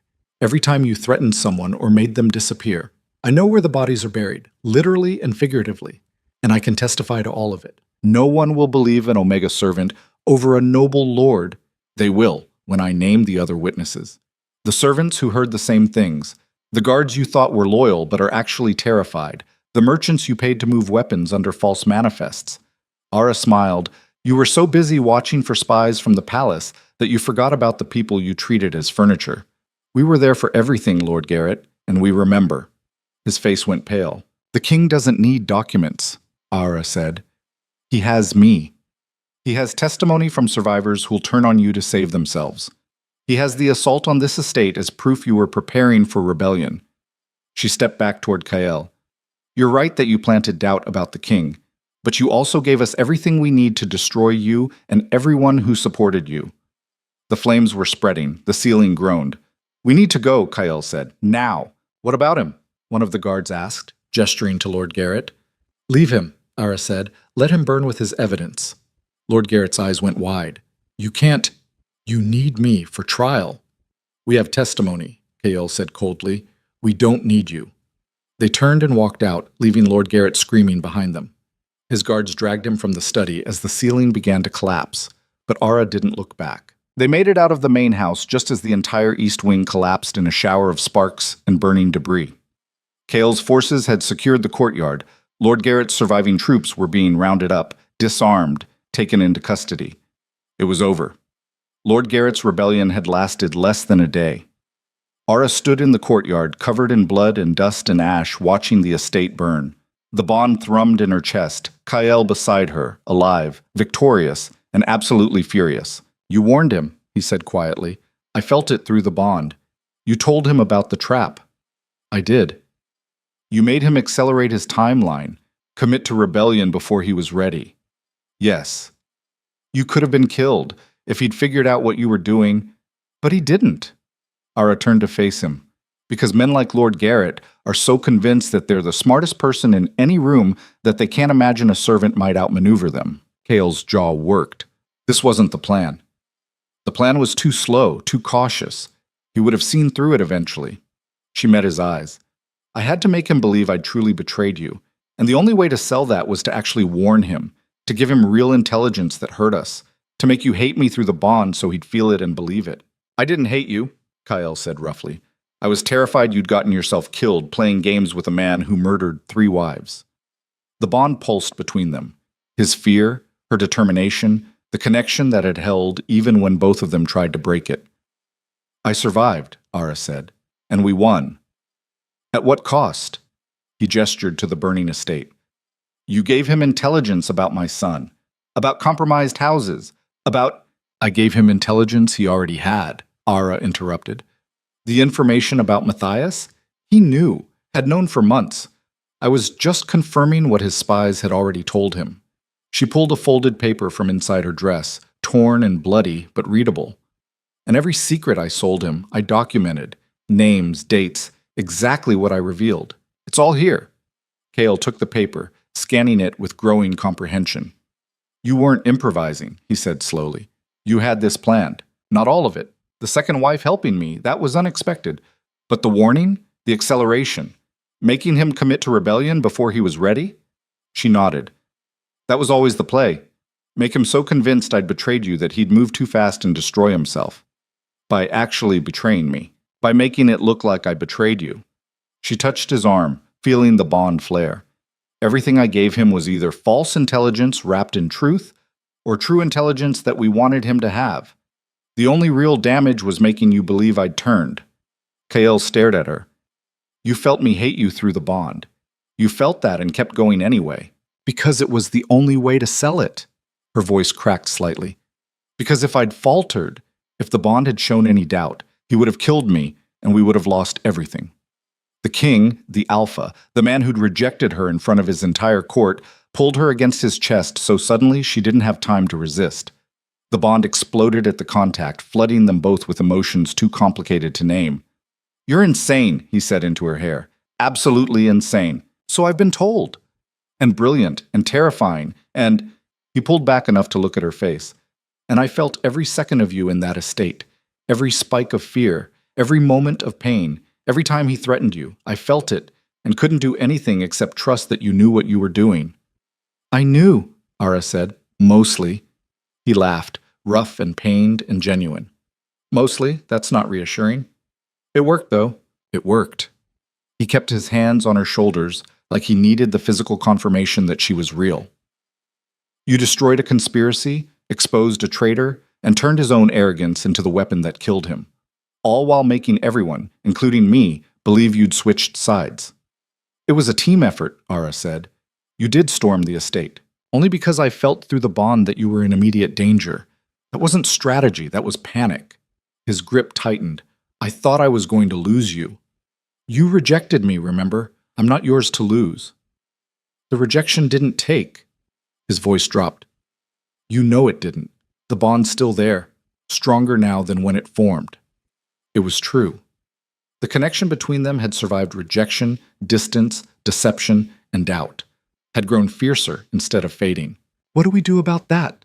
Ara asked quietly. I don't know.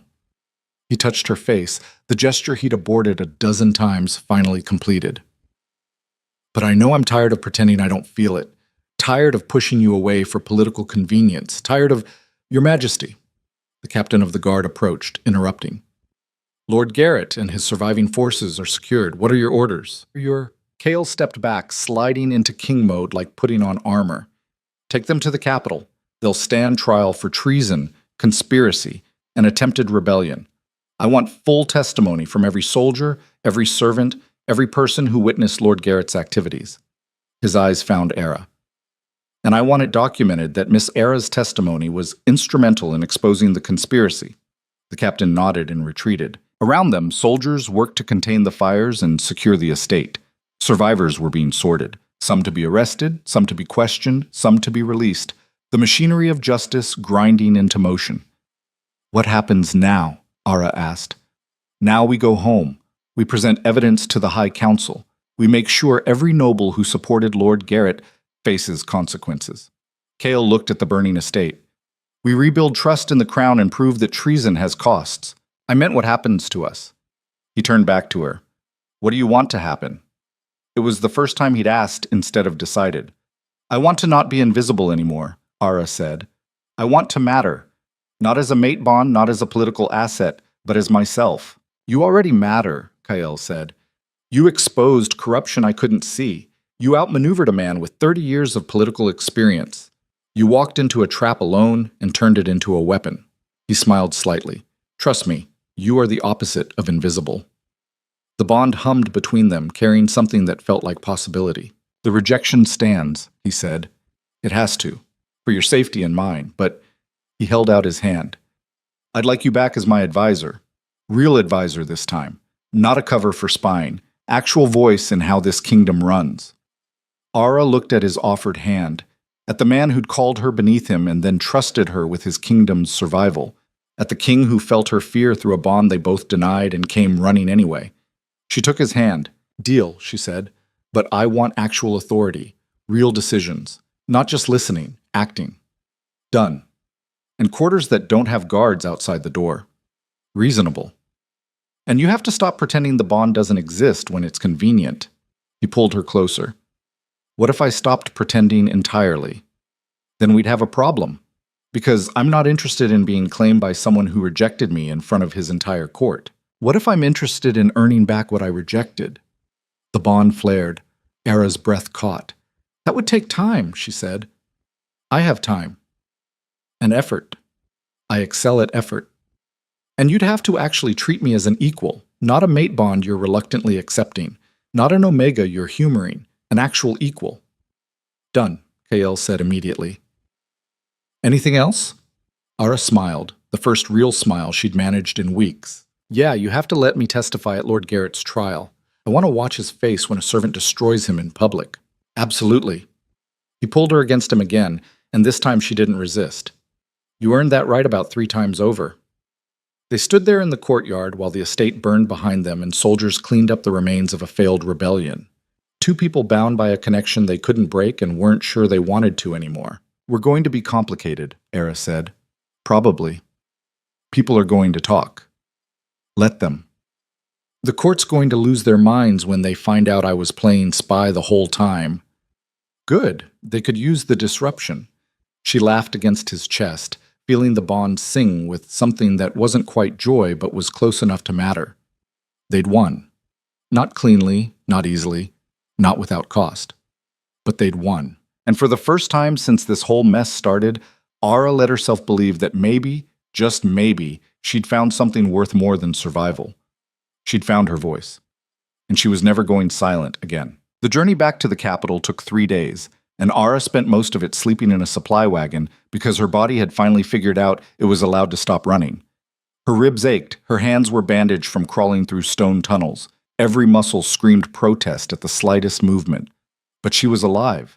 Lord Garrett rode in chains at the center of the convoy, flanked by guards who looked ready to run him through if he so much as breathed wrong. The surviving conspirators rode behind him, border lords who'd gambled on treason and lost. They didn't look at Ara when the wagons passed, didn't acknowledge the servant girl who'd destroyed their carefully built network. That was fine.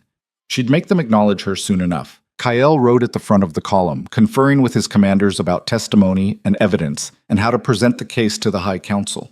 He glanced back at her wagon periodically, checking through the bond more than his eyes, and each time she felt the connection hum with relief that she was still there.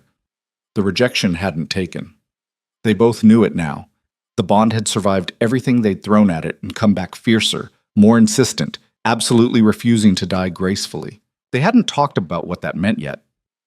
On the second night, camped in a clearing halfway to the capital, Kael found her sitting away from the main fires. She'd been watching the stars and trying not to think about Lord Garrett's third wife, the woman who'd tried to fight and been broken for it. "You should be resting," he said, settling onto the log beside her. "I've been resting for 2 days. Any more rest and I'll forget how to walk." "Your hands are still healing." "They're fine." She held them up, wrapped in clean bandages now, properly tended by the king's physician. "I've had worse." That made him flinch. "You shouldn't have had any of this." "Maybe not. But I did, and I survived, and now Lord Garrett gets to face consequences." She lowered her hands. "I'll take that trade." They sat in silence for a moment, listening to the camp settle for the night. Guards changing shifts, horses being tended, the quiet sounds of an army at rest. "The trial starts in 4 days," Kyle said. "The High Council wants testimony from everyone involved. You'll be called as a primary witness." "Good. It won't be pleasant. They'll ask detailed questions, make you relive everything." He looked at her. "And Lord Garrett's council will try to discredit you. They'll bring up your status, your background, the fact that you're an Omega with no house and no formal education. They'll suggest you're lying for attention or favor, or—" "I know what they'll say." Ara had been preparing for this since she'd walked into Lord Garrett's estate. "Let them. I've been underestimated my whole life. I'm used to it." "You shouldn't have to be used to it." "No, but I am." She turned to face him. "And I'm going to use that. They'll come at me expecting a frightened servant who can be bullied into changing her story. Instead, they're going to get every detail, every name, every conversation I witnessed over 6 years of being invisible. They're going to get the truth, and it's going to bury Lord Garrett and everyone who supported him." The Bond thrummed with his pride in her. "You're terrifying," he said. "You keep saying that like it's a bad thing." "It's not." He reached out slowly, giving her time to pull away, and took one of her bandaged hands. "It's one of the things He stopped, started again. "It's one of the reasons the bond formed. Fate doesn't pick randomly. There's always a reason. Fate picked wrong this time. You're an Alpha King. I'm a servant. You're my equal." He said it with absolute certainty. Power, status, bloodline, none of that matters compared to who you actually are. "And you're stronger than half my nobles, smarter than most of my advisors, and braver than anyone I've ever met." His thumb brushed over her bandages. "The bond didn't pick wrong. I was just too stupid to see it at first." Ara's throat tightened. "You rejected me in front of your entire court." "I know. Called me beneath you, unsuitable, dismissed." "I know." His voice was rough. "And I can't take that back. Can't undo the damage. But I can spend however long it takes proving I was wrong." The bond pulled between them, want and fear and possibility all tangled together. "I'm not interested in being claimed because the bond says we should be together," Ara said quietly. "If that's all this is, biological imperative and fate's idea of a joke, then I'd rather let it die. It's not all this is." Kale shifted closer. "The bond formed before I knew you, before I understood what you were capable of. If I could go back and accept it in that moment, I would. But I can't, so instead—" He took a breath. "Instead, I'm asking you to let me earn it. Let me prove that I want you for who you are, not what fate decided." "That could take a long time." "I have time. And you might fail. Then I fail, but at least I tried." He smiled slightly. "You don't strike me as someone who accepts half measures. Why would I offer you anything less?" Ara studied his face in the firelight, the sharp features, the gray eyes that had looked at her with contempt once and now held something far more complicated. The man who'd saved her from Lord Garrett's thugs and then trusted her to walk into hell alone. "Okay," she said. His eyebrows rose. "Okay, you can try, but I'm not making it easy on you." "I'd be disappointed if you did." She laughed. Actual, genuine laughter that felt foreign after weeks of fear and pretending. "You're insane." "So I've been told." He kept holding her hand as they sat there, and the bond hummed contentedly between them, like it had been waiting for this acknowledgement the whole time. The capital came into view on the afternoon of the 3rd day, stone walls and towers rising against gray sky. Word of their approach had spread.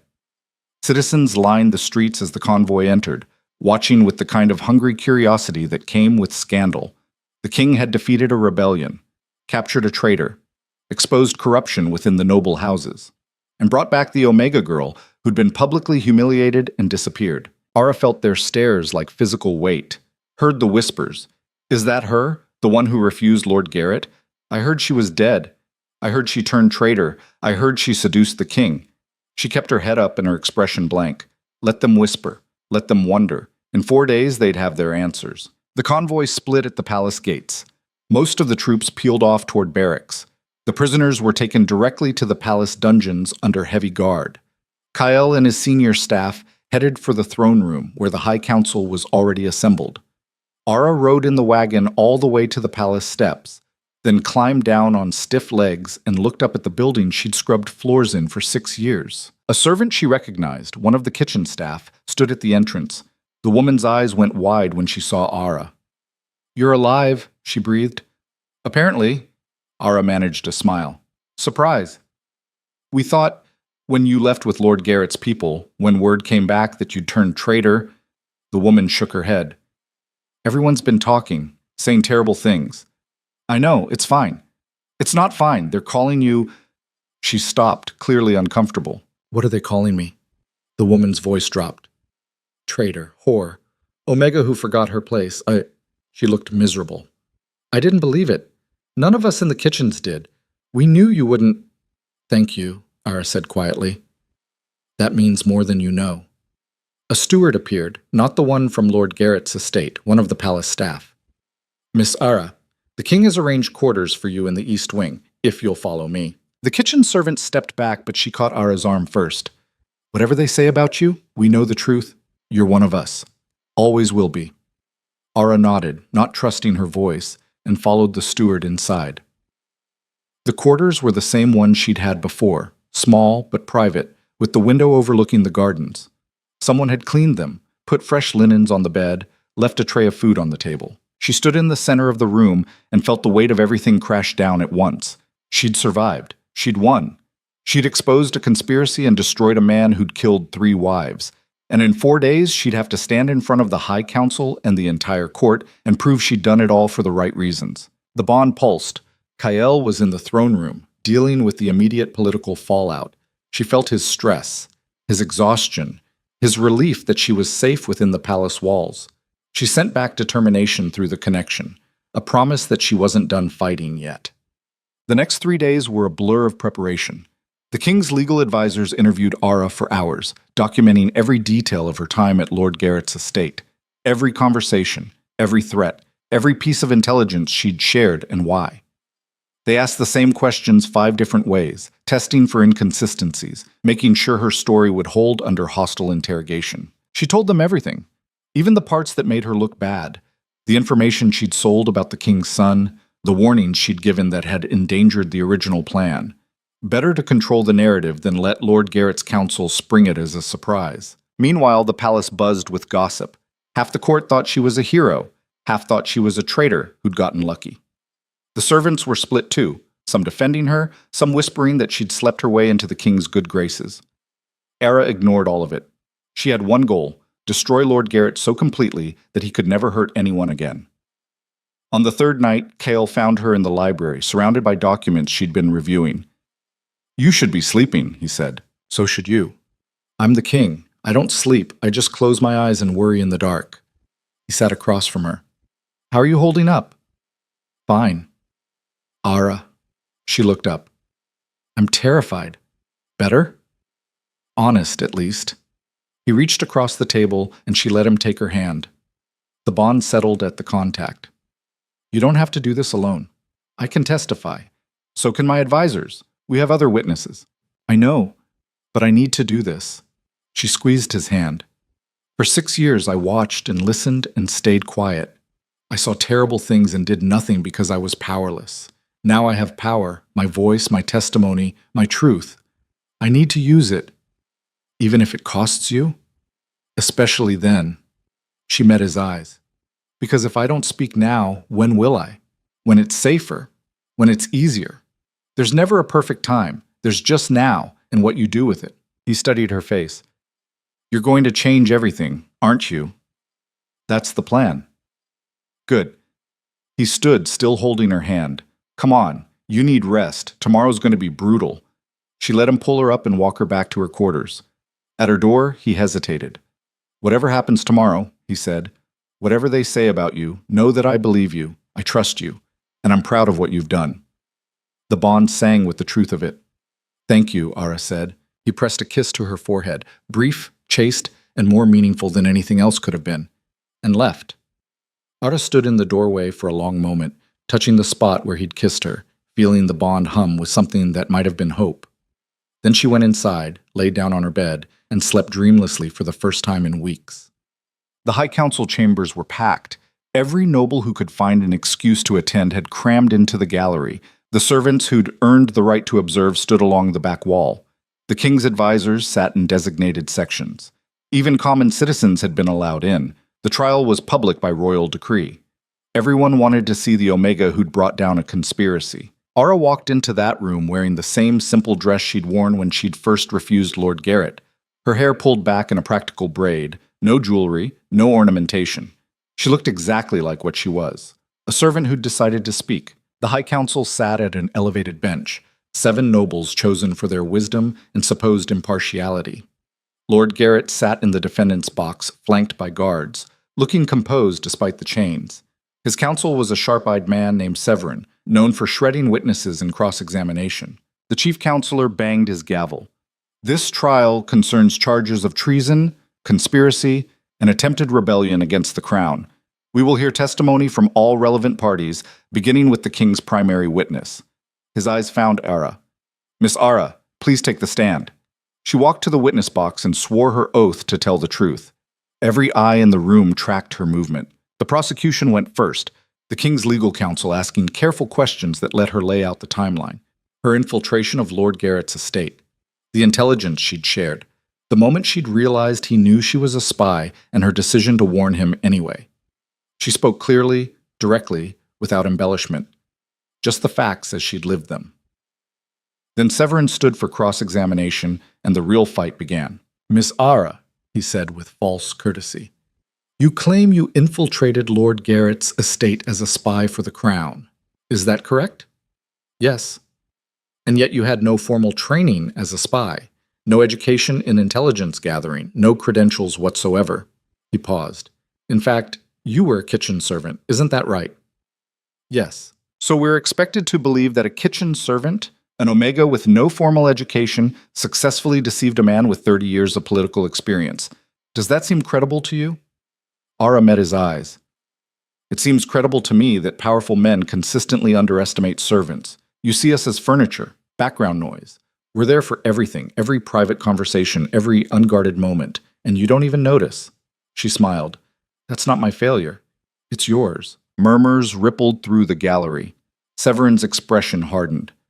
"You also testified that you gave Lord Garrett intelligence about the king's illegitimate son, intelligence that could be used as a weapon against the crown." "I did." "And you expect us to believe this was part of your deception, that you willingly endangered a child to maintain your cover?" "Lord Garrett already knew about Matthias," Ara said. "His spies had confirmed it months before I arrived. I verified information he already possessed. The only thing I endangered was his trust in his own intelligence network, because I made him wonder how much else I knew that his spies had missed." "Convenient claim. Do you have proof?" "I have Lord Garrett's own documentation. His journal entries referencing Matthias dated 4 months before my arrival. The prosecution has submitted them as evidence." She turned to the counsel. "He knew. I just made him think I was telling him something new." Severin shifted tactics. "You warned Lord Garrett about the king's planned arrest. You told him to accelerate his timeline, to move against the crown before he was ready. That warning caused royal troops to be mobilized, caused a battle that killed 17 men. Are you responsible for those deaths?" The question hit like a blade. Ara took a breath. "Yes." Shocked silence. "I am responsible," she continued. "My warning caused Lord Garrett to move too quickly. That led to the battle at his estate. Men died because of choices I made." She looked directly at the gallery. "But those deaths happened because Lord Garrett chose treason, chose to build a private army, chose to plot against the crown. I didn't make those choices for him. I just forced him to make them before he was ready, which is the only reason we won instead of facing a prolonged civil war that would have killed thousands." So you admit you manipulated events for a preferred outcome. I admit I made hard choices in impossible circumstances. I admit I'm not perfect and people died because of decisions I made. Her voice strengthened. But I don't apologize for stopping a conspiracy that would have torn this kingdom apart. I did what needed to be done with the tools I had available. Severin paced. Let's talk about those tools, specifically the mate bond between you and the king. Every person in the room leaned forward. The bond formed publicly and was immediately rejected, Severin said. Yet you claim it influenced your actions, that the king could feel your emotions, that you used this connection to communicate. Isn't it possible that this entire story is a fabrication? That you and the king coordinated testimony using the bond, and that Lord Garrett is innocent of the charges? If the bond let us coordinate perfectly, Lord Garrett would already be dead, Ara said bluntly. The king would have known exactly when to attack, exactly where I was, exactly what intelligence I'd given. Instead, he had to trust me. Blind, terrified trust based on nothing but a connection that we both tried to reject and couldn't. She looked at Kael, sitting in the observer section. The bond didn't make this easier. It made it harder. Because I felt his fear for me, his anger at my choices, his absolute certainty that I was going to get myself killed. And I had to keep going anyway. The bond pulsed between them, visible to anyone who knew what to look for. The bond proves nothing except that fate has a cruel sense of humor, Ara continued. It doesn't coordinate. It doesn't communicate clearly. It just makes you feel what the other person feels and hope you're interpreting it correctly. We didn't use it as a tool. We survived despite it. Severin spent another hour trying to break her testimony, questioning her memory, her motives, her credibility. But Ara had spent 6 years listening to nobles interrogate servants. She knew every trap, every trick, every way they tried to make you doubt yourself. She didn't break. Finally, frustrated, Severin turned to his client. Lord Garrett wishes to address the council directly. Lord Garrett stood, chains rattling. This entire proceeding is a farce.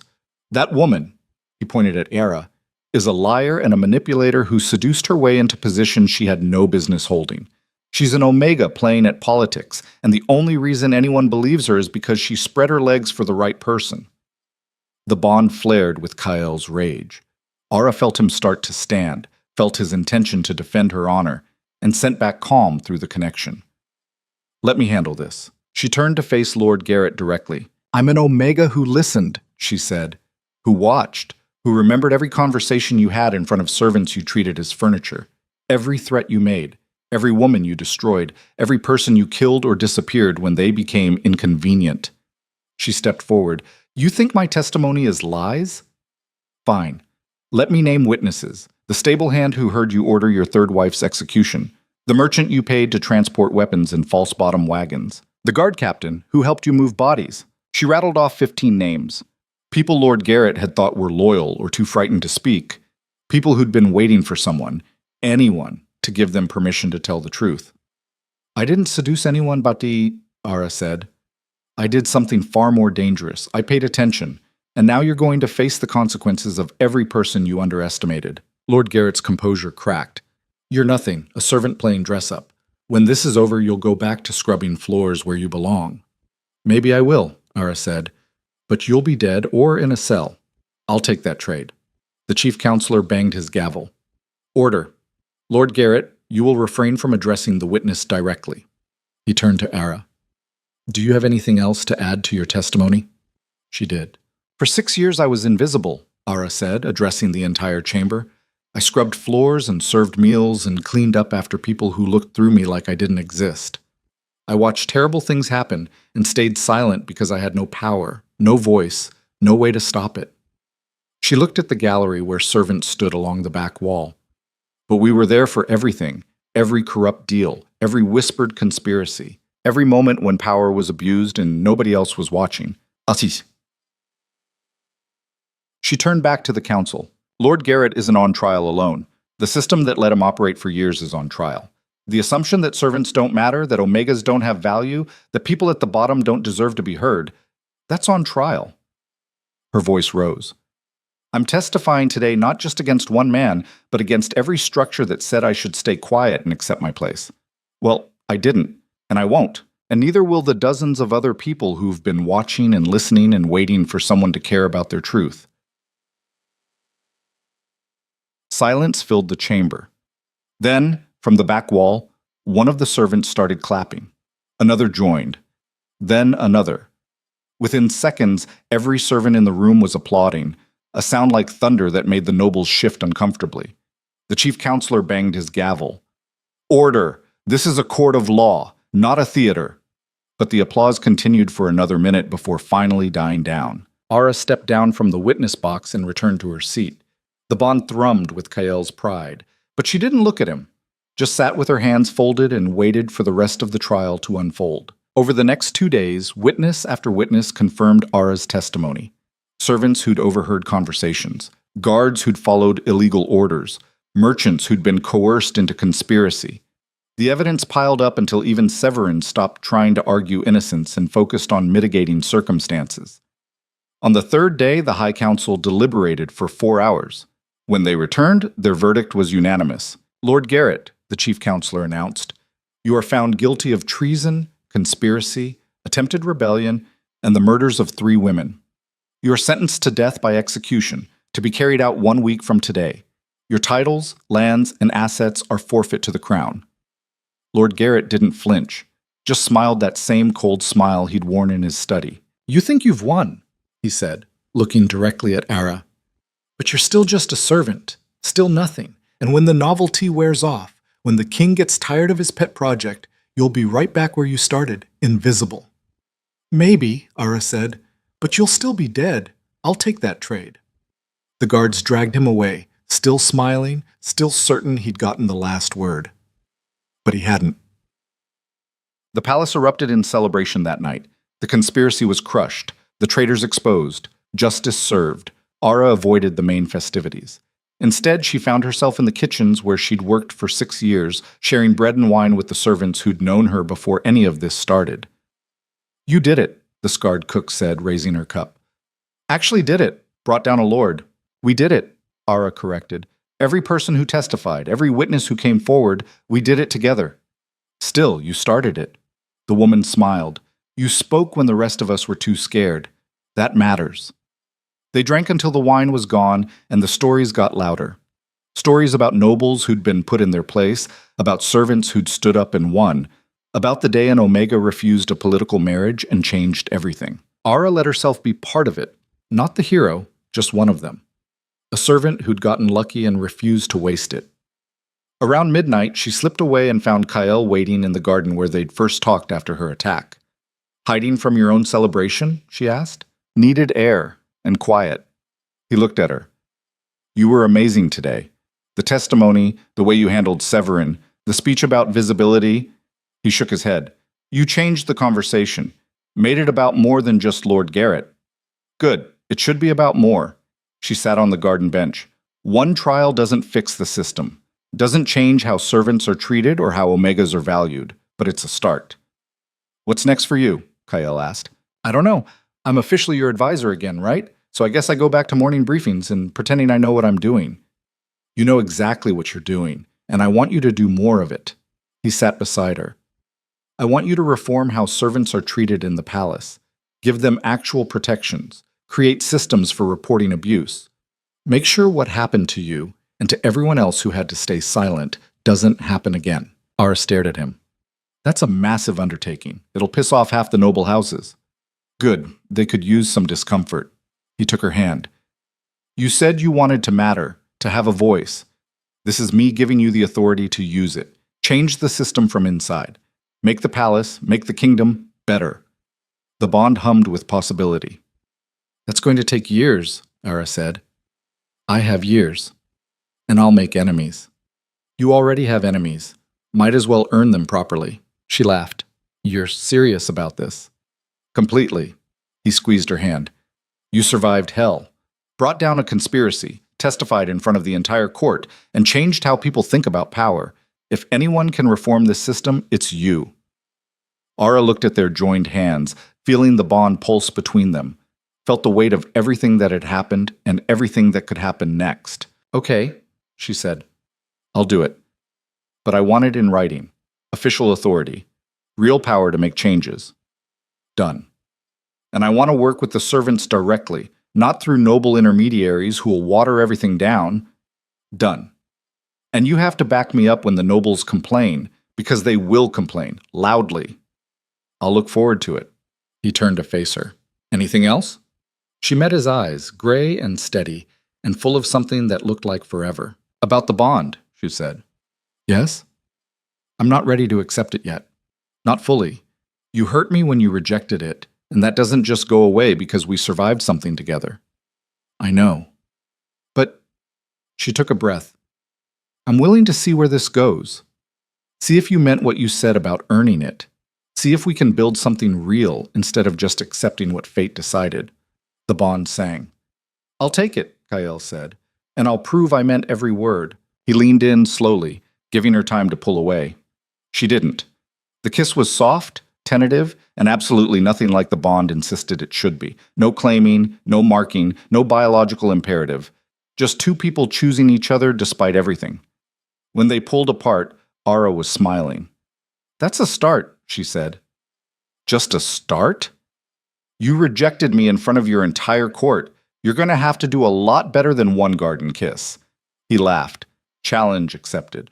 They sat there as the celebration wound down and the palace settled into sleep. Two people bound by a bond they hadn't chosen but were learning to want. Two people who'd survived conspiracy, betrayal, and their own stubborn refusal to give up. What do you think happens now? Ara asked quietly. Now we rebuild. Fix what's broken. Make things better than they were. Kael looked at her. And you stop being invisible, forever. Promise? Promise. She leaned against him, feeling the bond settle into something that felt like peace. Not perfect. Nothing about them was perfect. But real. Honest. Built on choice instead of fate. Above them, stars wheeled across the sky. The palace slept. And somewhere in the dungeons, Lord Garrett waited for an execution that would prove that power had limits and servants had voices, and underestimating the people you stepped on was the fastest way to fall. The execution happened 1 week later, public and witnessed by thousands. Ara didn't attend. She'd seen enough death. Instead, she spent the day in meetings with servant representatives, starting the long work of reforming the system from inside. But she felt it through the bond when Lord Garrett died. Felt Kael's grim satisfaction that justice had been served. Felt the weight lift from both their shoulders. It was over. The conspiracy crushed. The traitor dead. The kingdom safe. And Ara, the servantin, the Omega, the girl who'd been told she was nothing, stood in a strategy room with a dozen servant leaders and began the work of changing everything. She'd started this journey expecting to die. Instead, she'd learned to live, to fight, to speak, to matter. And she was never going silent again. Months later, when the first servant protections were officially codified into law, when the palace began treating its staff as people instead of furniture, when Omega started speaking up because one had shown them it was possible, that's when Ara finally accepted the bond. Not because Kael demanded it, not because fate insisted, but because he'd proven himself worthy of it, had stood beside her through every reform, every fight, every moment when the nobles pushed back and she pushed harder. The acceptance ceremony was private, just them and a handful of witnesses, no grand spectacle, no political theater, just two people who'd chosen each other, finally admitting what the bond had known all along. When Kael marked her, when she marked him back, the bond settled into something permanent and unbreakable. They stood there afterward, bound in every way that mattered, and Ara felt complete for the first time in her life. So, Kael said, how does it feel to be the Alpha King's mate? Ask me again when you stop snoring, Ara said. He laughed. I don't snore. You absolutely snore. The bond doesn't lie. The bond is supposed to make us more connected, not give you ammunition. The bond makes us equals, which means I get to mock you for snoring. She smiled. Get used to it. I already am. They walked through the palace, hand in hand, past servants who smiled and nobles who'd learned to respect her, and guards who nodded in acknowledgement. Ara, who'd been nothing, who'd been invisible, who'd been told to stay quiet and accept her place, walked as an equal to the king she'd refused, the mate she'd earned, the partner she'd chosen. She'd been meant to be erased. Instead, she became the reckoning, and the kingdom would never be the same.